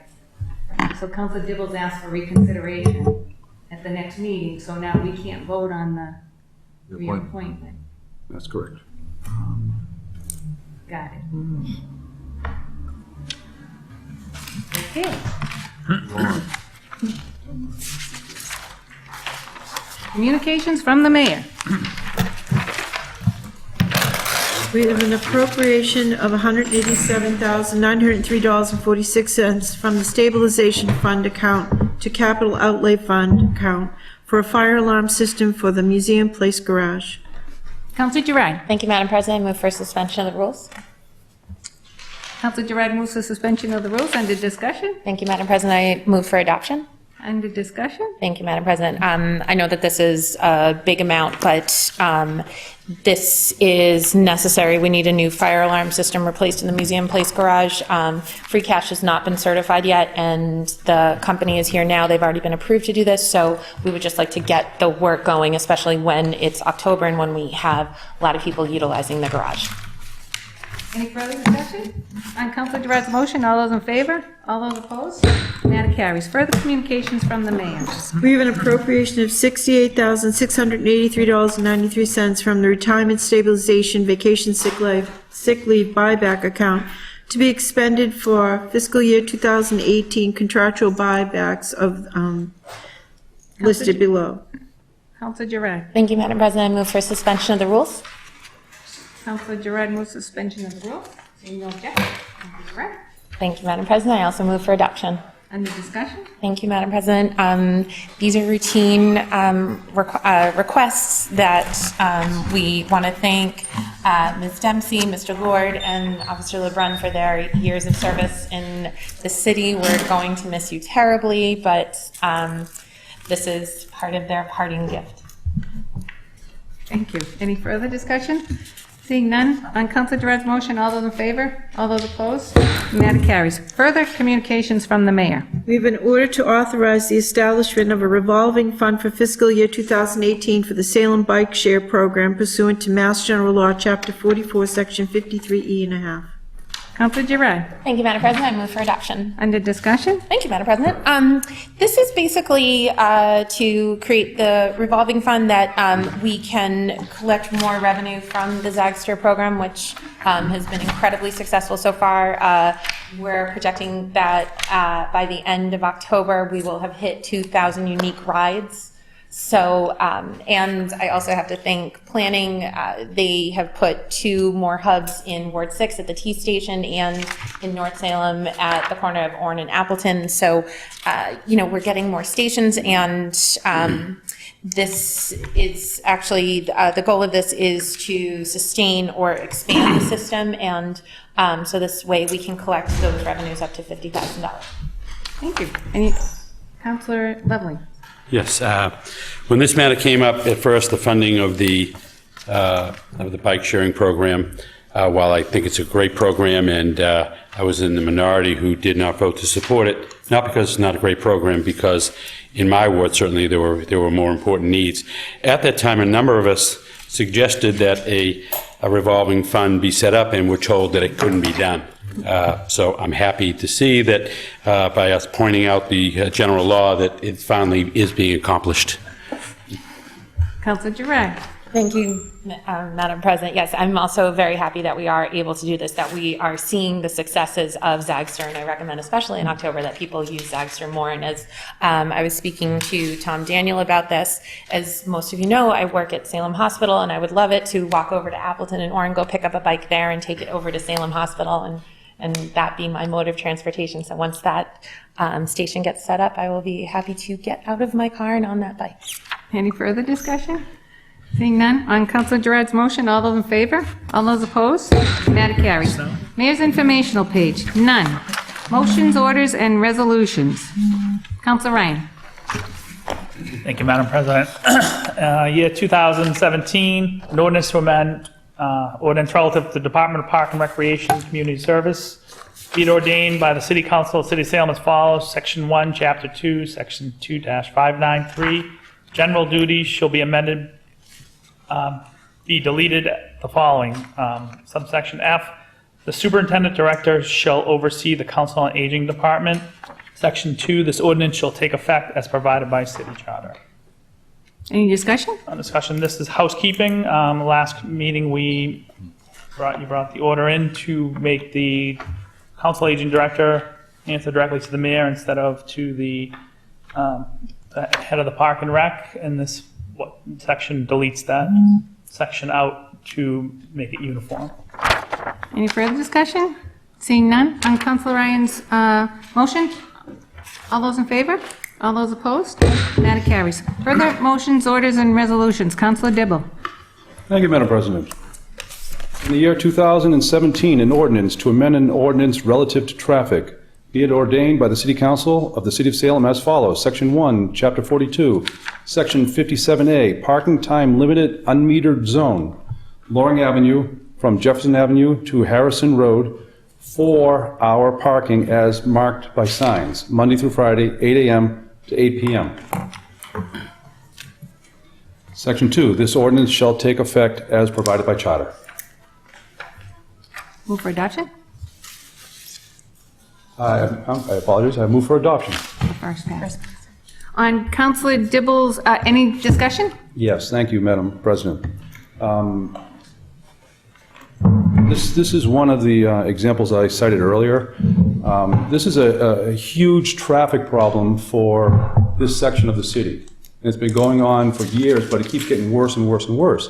If you drive through the section between Jefferson Avenue and Dead Man's Curve on Loring Avenue, it'll be tough to find a spot to park if you're looking to visit somebody or go shopping or go to the dorms or whatever reason you want to park there.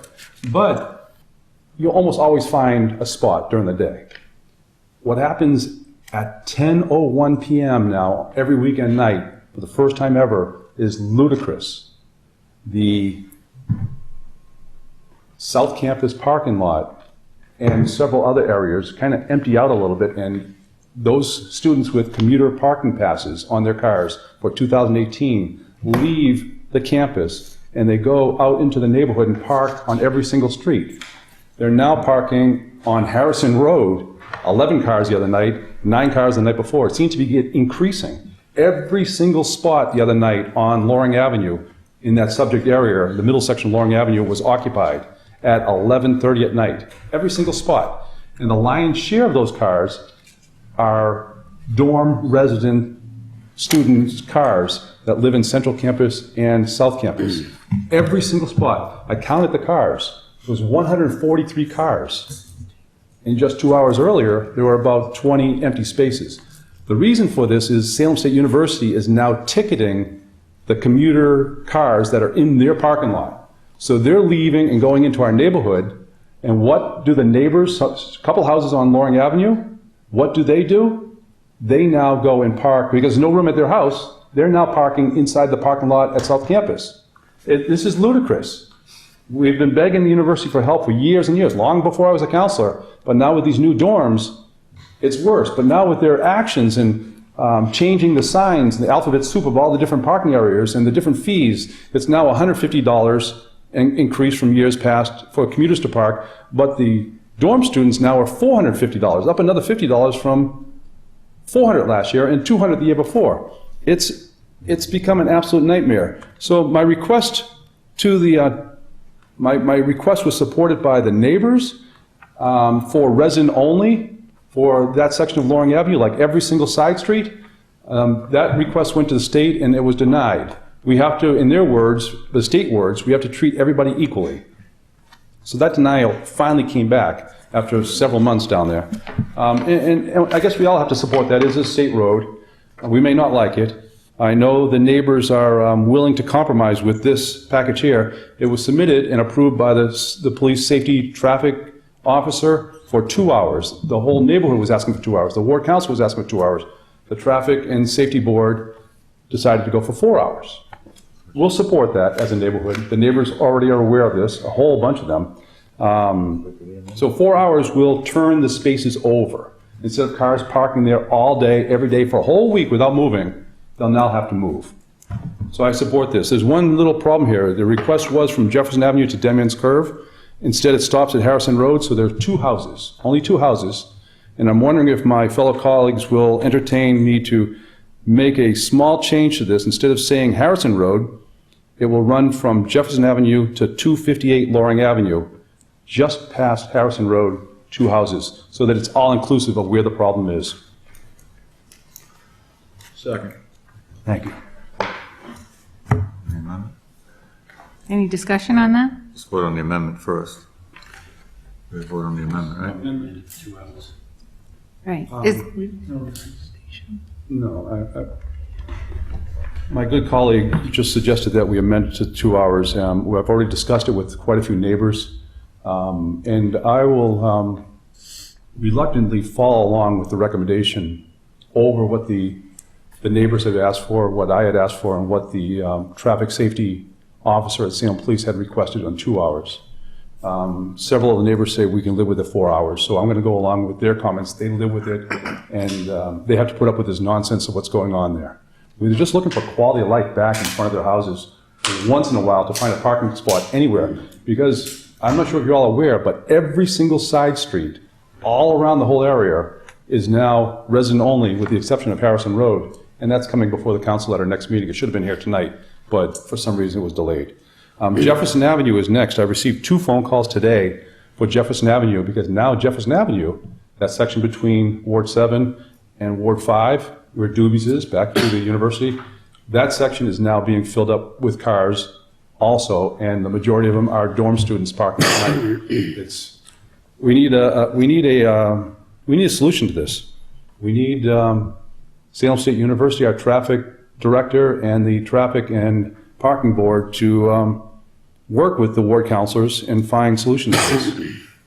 So again, my motion stands to amend it to 258. I think it was seconded by my colleague from Ward 1. Okay, and any further discussion on that? The amendment, we're going to vote on the Councilor amendment Lovely? first, right? 'Cause I- Yeah, just to point out to the good Ward 7 councilor that the council rules only require a recommendation, whether it's positive or negative, or neither, from the Police Traffic Division. It does not require an approval by the Parking and Traffic Commission. So I just wanted to let you know that. So it's up to the council to make the recommendation to the parking safety officer, as you called him, Lieutenant Brzezinski, and whatever his recommendation is reported to the council. It could give a negative recommendation, and the council could still go forward and convince his colleagues that the wisdom of voting against essentially the recommendation. So I know you're having trouble with the parking commission, that there are things that you pointed out this evening. I haven't had that experience with the commission as of yet, but I wanted to point out what the council rules are. So that's why I suggested that if you want 2-hour parking in the recommendation was from the traffic officer, Lieutenant Brzezinski, for 2 hours, that's what you would be entitled to before the city council, or at least to vote on. That's what I wanted to clarify for you. Counselor Dibble. Thank you, Madam President. I thank the good Ward 3 councilor for that clarification. And based upon my earlier, where I was overruled, if you would, I was wondering if I would even make progress on that. So I guess if I may, let me amend my motion if I can.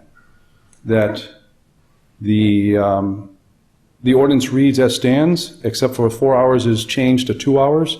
And where it says Jefferson Avenue to Harrison Road changes to Jefferson Avenue to number 258 Loring Avenue. Okay. And is there a second on that? Second. Okay. And any discussion? Counselor Fury. Yes, please. I think we're undermining and undercutting the Traffic and Parking Commission by doing this. They gave the recommendation with the Traffic and Safety Director, Captain Sergeant Brzezinski.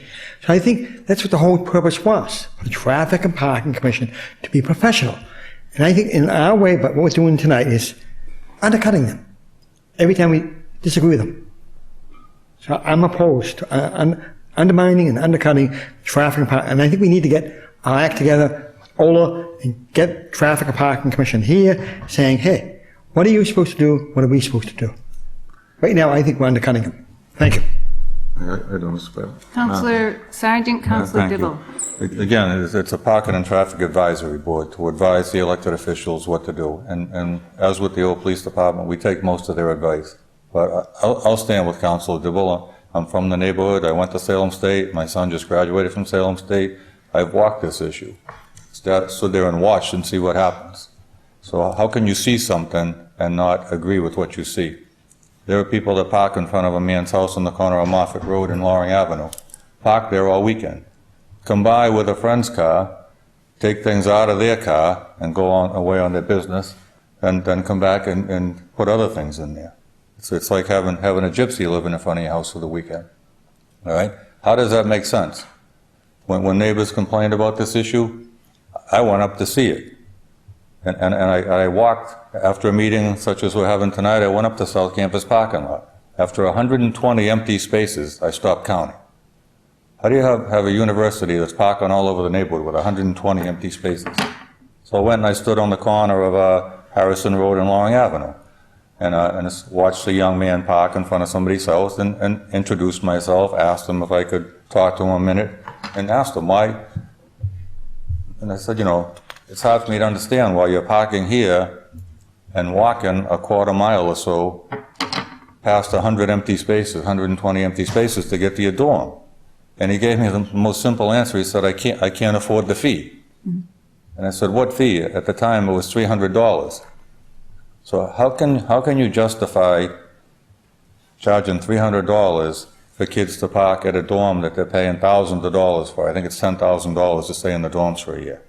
And I worked at the power plant for 33 years. We had a 300-car parking lot. Nobody charged me to park there. I didn't have to go park out on Ford Avenue or down Derby Street to go to work. We had a parking lot. We're supposed to run like a business. Why isn't this being done? It's such a simple solution. So if experts can't see this, it's up to the elected officials to go walk around and see what they see and make our votes based on that. And from everything I've seen, Councilor Dibble is absolutely right, and this has been a long time coming, and I'm glad he's working on it. But I mean, we have to push the cars by our own elected actions back into those parking lots. The college can fix this pure and simple, just by not charging the kids who are paying a big fee for the dorms to park in their own parking lot. So if they can't, then we have to make our decisions. Counselor Churian. Thank you, Madam President. Just briefly on this, I understand why and it's not an advisory board, it is in fact the Traffic and Parking Commission. That is its actual name. That is what we created it to do, and we confirmed it to do. But we took two steps. The first step was creating it and giving it its name and hiring a person to be the director of these services within the city and filling the board appointments. The second thing that we made a statement that we would do was to establish the parameters by which they would operate and how their recommendation process would work. That's the part that we have failed to do, and therefore, at this point, until we take such action, the board is somewhat superfluous, but the good police lieutenant is working through that board to make anything rather than making recommendation unilaterally on his own, which I think is where we're ultimately supposed to be with it. So that's a process that eventually will get worked out by this body in one way or another. And, you know, I hope the sooner the better. But as far as the matter before us, rather than going on about forever, I understand very well the reason why they recommended a 4-hour time, because if you're going to somebody's home there, if you're going to pay a visit to somebody in that neighborhood, 4 hours is a pretty reasonable figure to be able to park there, stay a while, and not have to worry about whether your car has to be moved or not. If everybody in the neighborhood wanted it as 2 hours, fine by me, whatever. I will support, you know, however they want to do it. I don't think it's the time to make a big, you know, stickiness out of it. However they want to go forward, fine. I understand the reason why for 4 hours. If we want to chop that up and, you know, and do it differently instead, then so be it. Counselor Dibble, Counselor Epley. I'll yield to. Counselor Epley. I move that this matter be referred to the Committee on Ordinances, Licenses, and Legal Affairs, co-posted with the Committee of the Whole. Counselor Epley, is there a second? Sure, a second. Okay, Counselor Epley's moved that this goes to Ola, co-posted. All those in favor? Under discussion? Oh, under discussion? Counselor Dibble. Thank you, Madam President. I have to simply ask and beg that this not happen. These neighbors were so close to finding a solution for these neighbors. They just can't wait another 2 weeks, 3 weeks, 5 weeks, 10 years. We're here with this right now. I'd like to see this get approved tonight so that the taxpayers that live on Loring Avenue that have absolutely no place to park will have a little bit of the quality of their life improved. And I think it's absolutely inappropriate to send this to committee when I've spoken on this for 19 months of me being a city councilor. We've waited for the Traffic and Safety Board to do their study and to come back with an answer. Madam President, we need this approved tonight, because if any of you lived on Loring Avenue, you would be here begging for it to be approved tonight. There's no place for them to park. The Collins family, I don't want to pick people out by name, but these boys grew up in my house back and forth, my children in their house. When they come home after work, there's no place to park in the whole neighborhood. They park in South Campus parking lot, while the students that live at South Campus are parking in front of their houses. Please do not, I'm begging my peers here. You may disagree with a lot of what I have to say, but this cannot go to committee. These neighbors cannot wait any longer for a little peace of mind to be able to park in front of their house. So please vote this one down. Counselor Famico, Counselor McCarthy, Counselor Gerard. Thank you, Madam President. Just note for some of our residents not near Salem State that some people actually choose to walk a distance to save money. There are some folks that live downtown that can't afford the garage pass, and they're surrounded by resident-only neighborhoods, and they're walking sometimes 15 minutes to their cars.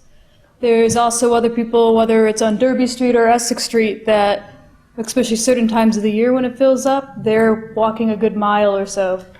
Other people that, yes, there's the option to get a reserved spot in the garage, that it's considered part of their pass, and as a result on Halloween, when we have all the temporary zones plus all the resident zones, it's a good 1.5 miles, 2 miles sometimes even, that they can get a spot.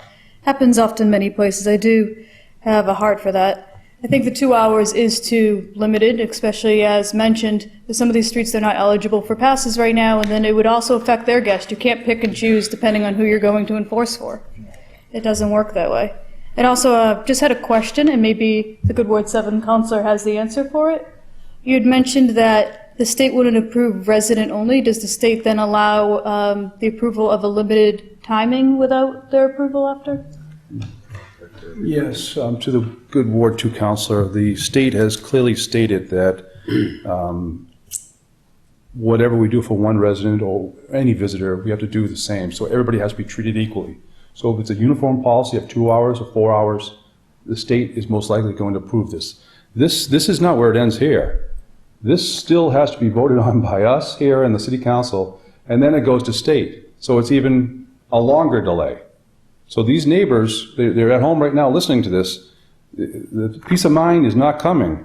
So I guess I'd like to ask the good Ward 4 council, my friend, if he would kindly withdraw his motion so this can pass tonight.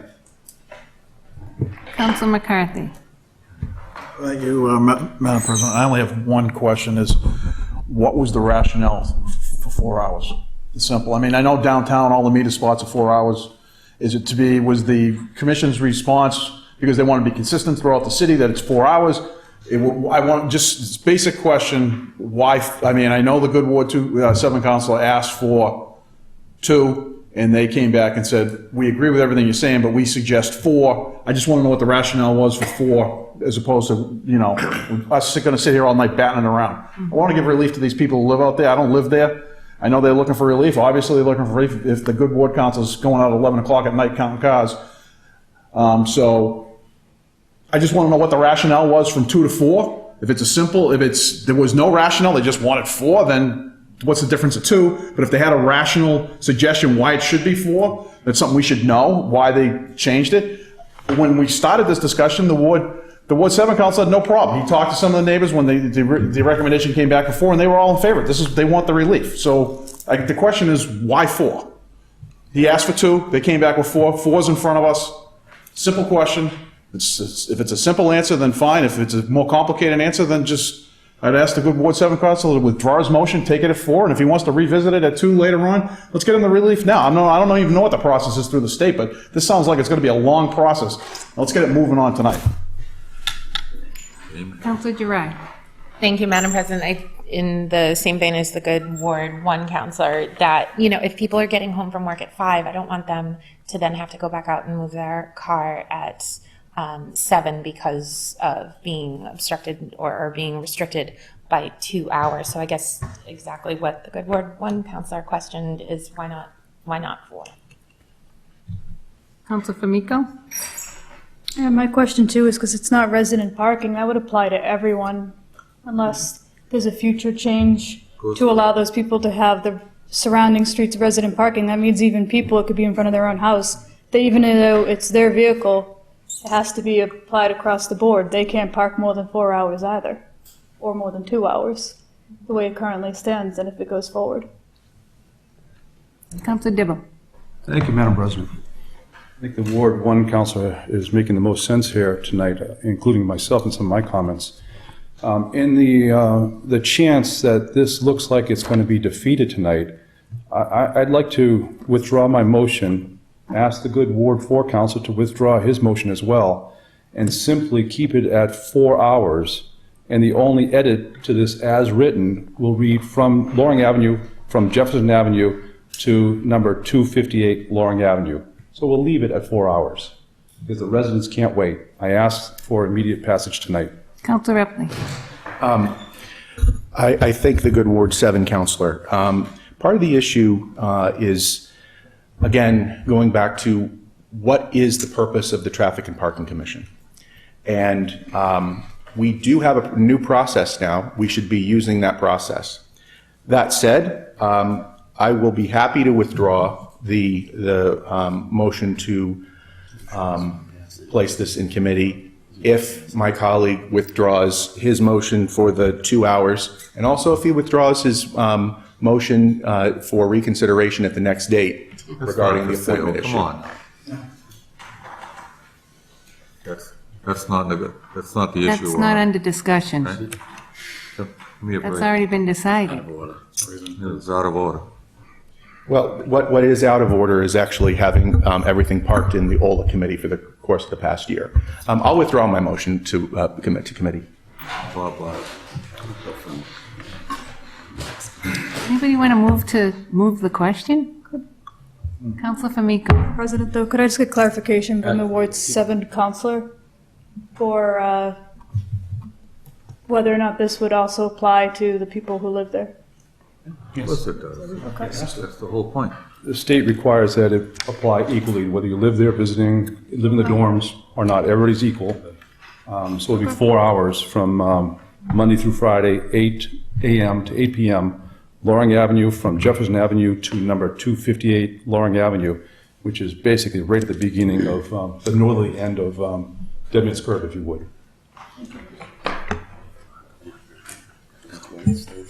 Seeing no further discussion on Counselor Dibble's motion as amended? No. All those in, No. Madam President, I believe that the Ward 7 counselor withdrew his motion relative to the 2 hours. Right. It's 4 hours. right, but he's still at the 278, The end point, 2 hours. Did amend the end point, so as amended. amended once. Yes. Okay. Still going to be 4 hours. On Counselor Dibble's motion for first passage with just the one amendment, all those in favor? All those opposed? The matter carries. Further motions, orders, and resolutions. Counselor Sargent. Thank you, Madam President. Moving on. City of Salem and City Council, October 12, 2017, ordered that the regular meetings of the City Council for the months of November and December will be held on Thursday, November 16, 2017, and Thursday, December 7th, 2017. Move for adoption? Move for adoption for first passage, please. Any discussion? No discussion. Counselor Epley. Just On my part. as a courtesy, Madam President, I would actually ask that the dates be the 30th of November and the 14th of December. That still provides the 2 weeks' notice between the meetings. It also addresses the issue of setting the tax rate at the end of the year. My issue, Madam President, is that I will actually be on vacation the week of the 16th and will not be present. Okay, I believe that these, I'm going to check with the city clerk here, but I think that, Madam Clerk, did you go over these? No.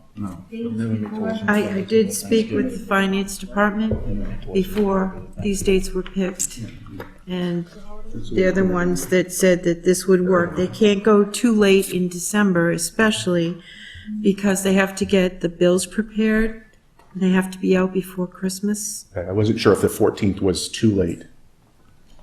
of December, you mean? Right. Yes, that's too late. Okay.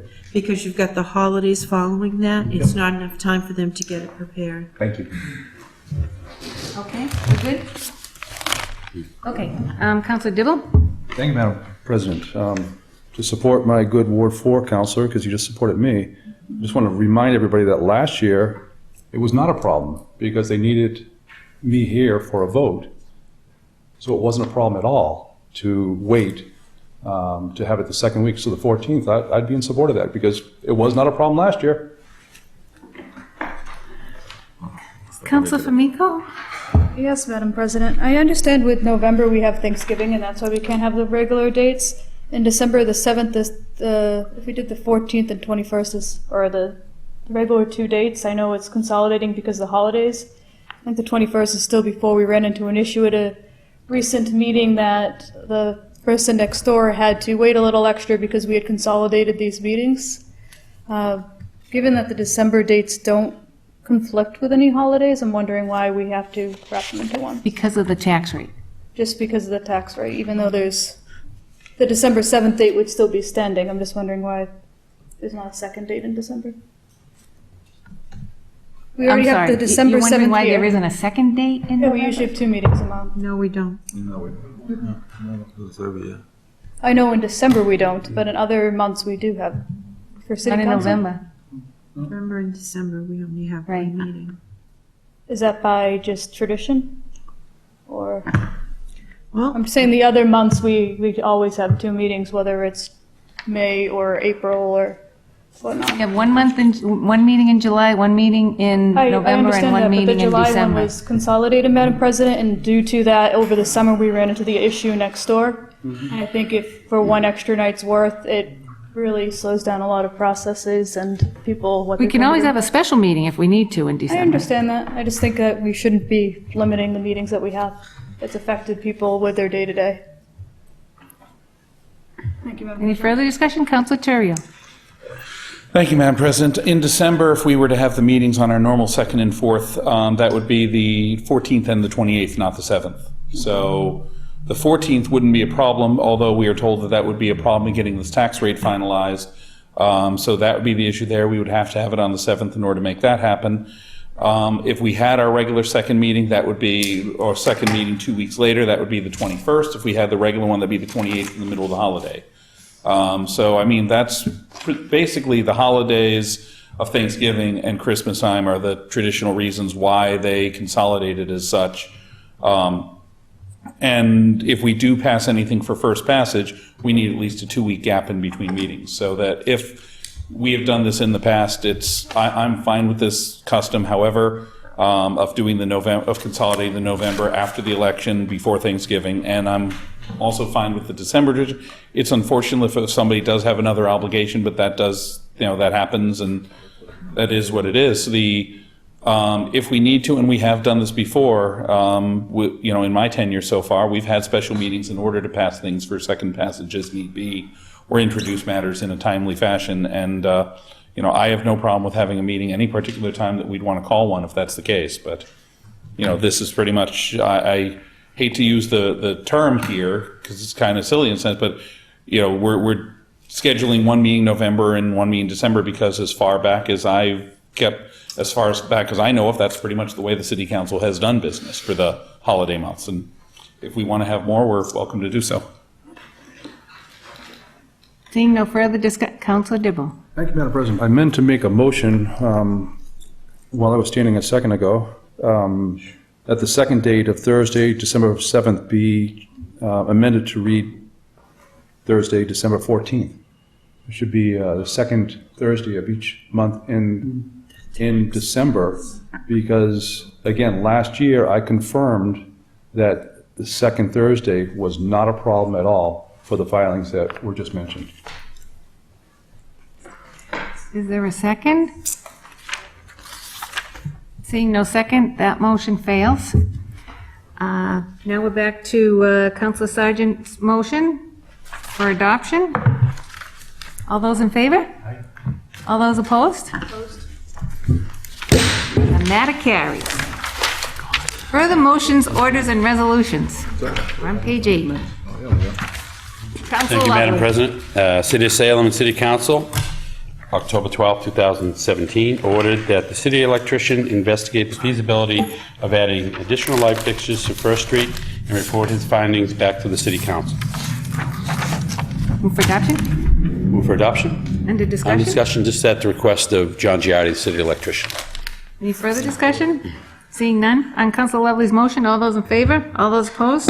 Matter carries. Further motions, orders, and resolutions. Council Lovely. Madam President, City of Salem, City Council, October 12, 2017, ordered that the city solicitor initiate the process and request the plans, documents, and procedures required by the city for the proposed laying out of Aurora Lane, Britannia Circle, and Cavendish Circle to ensure the city's compliance with Massachusetts General Laws, Chapter 82, and the Salem Code of Ordinances, Chapter 38, Article 2, laying out and altering and discontinuing streets.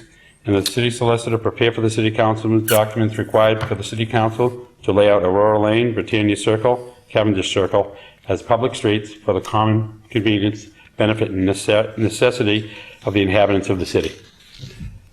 Move for adoption? Move for adoption. Under discussion? Yes, this is at the request of the city engineer. Okay, on Council Lovely's motion for adoption, all those in favor? All those opposed? Matter carries. Further motions, orders, and resolutions. Council Lovely. Thank you, Madam President. City of Salem, City Council, October 12, 2017, ordered that this list of streets approved by the City Council on September 14th, I'm having trouble, for temporary resident parking status from October 1st through October 31st, 2017, to allow parking enforcement it looks like staff and police officers to enforce during the month of October be amended to include the following streets: Phelps Street, Dalton Parkway, Broad Street Extension. Any business located on a temporary resident-only street shall be allowed 2 passes in any additional streets as determined by the Chief of Police. Under adoption? Under discussion? Under discussion, this is at the request of the Traffic Safety Officer. Thank you. On Council Lovely's motion for adoption, all those in favor? All those opposed? Hope you all appreciate what I do for the administration. Committee reports. Council Ryan. Thank you. City Council, October 12, 2017, the Committee on Ordinances, License, and Legal Affairs co-posted with the Committee of the Whole, to whom was referred the matter of an ordinance relative to the management and elimination of gas leaks, has considered said matter and would recommend that the matter remain in committee. On acceptance of the report, all those in favor? All those opposed? On adoption of the recommendation, under discussion? We had a couple-hour meeting last night. Yeah. And on the recommendation of the city solicitor, we decided to keep it in committee because the ordinance that this was modeled after the city of Boston is, there's a lawsuit going on with the gas company, so her recommendation was to keep it in committee so we could work some stuff out. But there was a lot of great information that was passed along, and Councilor Dibble pretty much spearheaded it. There was somebody from the gas company was there, so it was a pretty productive meeting. So a lot of just keep the light going, and Councilor Dibble wants to speak, he can speak. Councilor Dibble. Thank you, Madam President. I'd like to thank my friend, the good at-large counselor, for, at my request and urgency, scheduling a meeting in a busy campaign season. It's much needed. Gas leaks throughout the entire city of Salem, some 200 of them or so, out in the middle of the street. We're told that they don't pose a problem, but they do. Because if you're smelling that gas day after day after day, like the residents of March Street and Auburn Road and Buchanan Road for several years did, and then you have a gas leak in your basement, you might not call because you think it's a leak out in the street. So there's no such thing as a safe gas leak. That gas is leaking, and the gas company, throughout all of Massachusetts, all the gas companies in Massachusetts are allowed to invoice the ratepayers for that leaked gas, and they're making a profit. It just shouldn't be allowed. The gas leaking is hurting the environment. It kills our shade trees and our landscaping.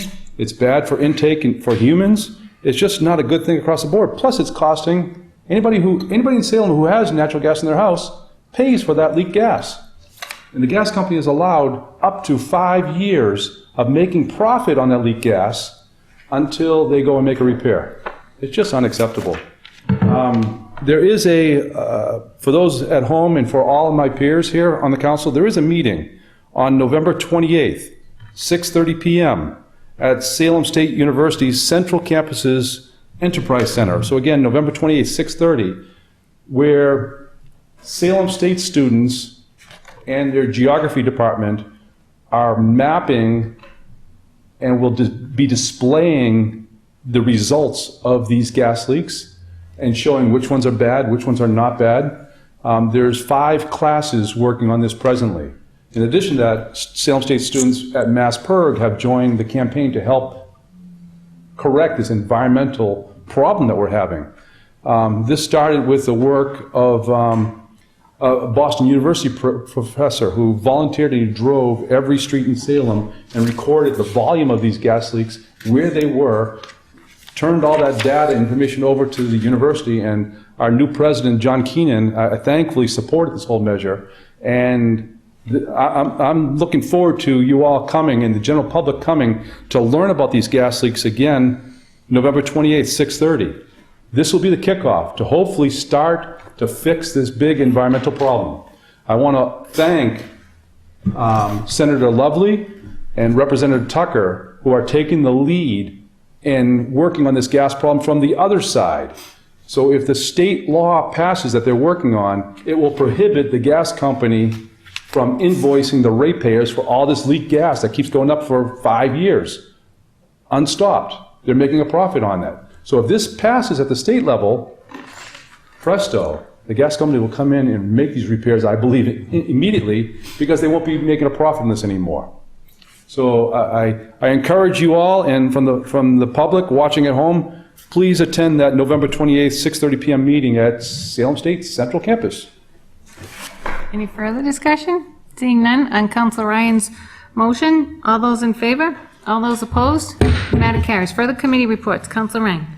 Thank you, Madam President. City Council, October 12, 2017, Committee on Ordinances, License, Legal Affairs, co-posted with the Committee of the Whole, to whom was referred the matter of an ordinance relative to resident sticker parking on Pope Street, has considered said matter and would recommend keeping it in committee. Okay. On acceptance of the report, all those in favor? All those opposed? On adoption of the recommendation? Under discussion? This got put into committee because when it came through the council the last meeting, Pope Street is the dividing line for Ward 4 and Ward 3. On the other side, Ward 3, Pope Street is a large apartment complex, and it wasn't intended to have the resident sticker parking. It was to help with the new memorial for the witches that were killed during the witch trials. But after speaking with the city solicitor and going back and forth, and we talked with the chief of police, and I believe Councilor Formico, if this becomes an issue in the meantime, that the police can enforce some regulations. So we're going to keep it in committee until we can get the correct wording to put this back out. Okay. Any further discussion? Seeing none, on Councilor Ryan's motion, all those in favor? All those opposed? Matter carries. Further committee reports. Councilor Girai. Thank you, Madam President. City of Salem and City Council, October 12, 2017. The Committee on Administration and Finance co-posted with the Committee of the Whole, to whom was referred the matter of reappropriating $1,261,500 of unexpended bonds for the purpose of replacing and repairing the roofs and leaks at the Witchcraft Heights Elementary and Bowditch schools. Has considered said matter and would recommend approval. On acceptance of the report, all those in favor? All those opposed? On adoption of the recommendation, under discussion? Thank you, Madam President. Because of the amount of this, we do have to do this by roll call vote. But to give the overall report or about the recommendation, we had a discussion about this, that basically this was originally part of a over $15 million bond, originally bonded in 2011 for a huge project on salt install, and this is the money that's left over, and per DOR rules, we are allowed to use the money left over for a similar type of project, which the roof at Witchcraft Heights and the envelope and the roof at Bowditch, this does meet those requirements, and so the committee had voted unanimously in favor. So I move for approval with by roll call vote. Okay. Any further discussion? Seeing none, Madam Clerk? Councilor Turiel? Yes. Councilor Sargent? Yes. Councilor Ryan? Yes. Councilor McCarthy? Yes. Councilor Lovely? Yes. Councilor Girai? Yes. Councilor Fury? Yes. Councilor Formico? Yes. Councilor Epley? Yes. Councilor Dibble? Yes. Councilor Milo? Yes.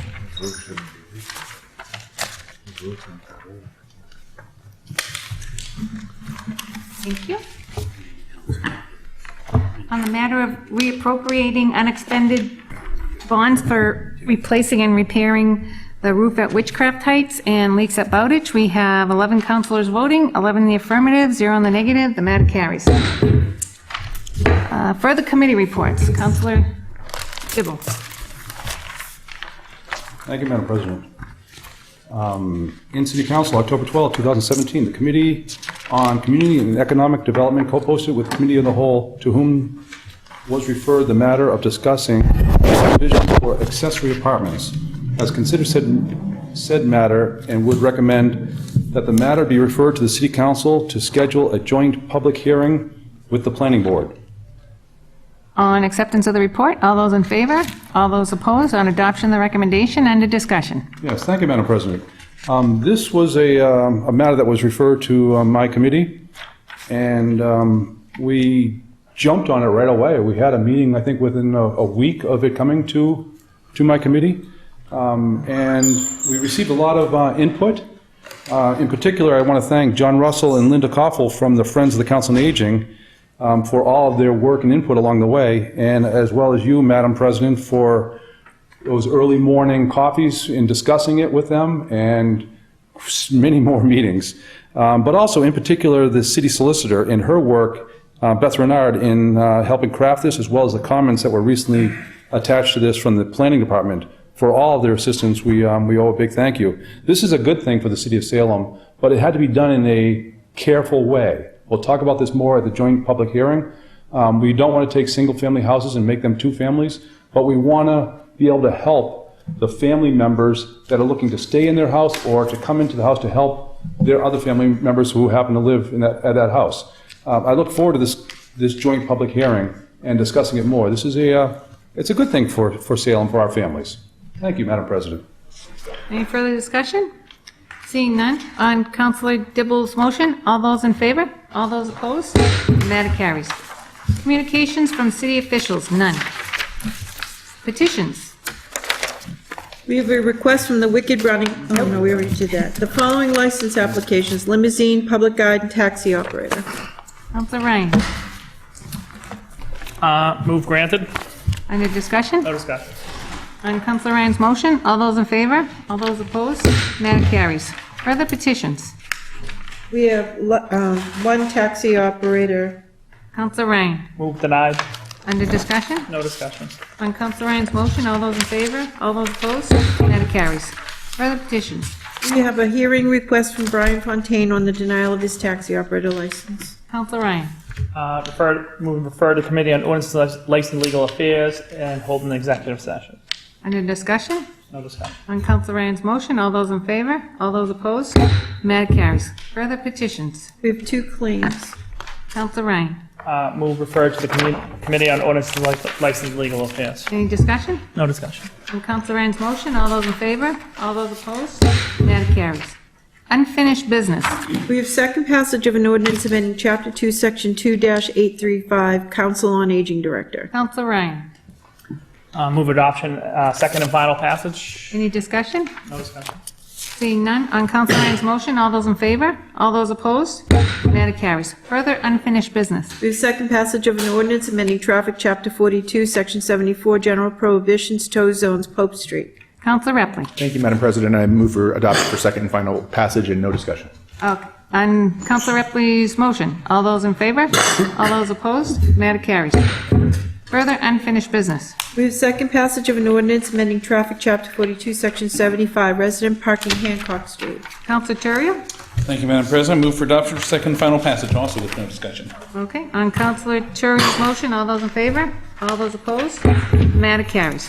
Further unfinished business. We have second passage of an ordinance amending Traffic Chapter 42, Section 50B, Handicap Parking, limited time on Laurel Street. Councilor Terrio. Thank you, Madam President. I move for adoption for second and final passage.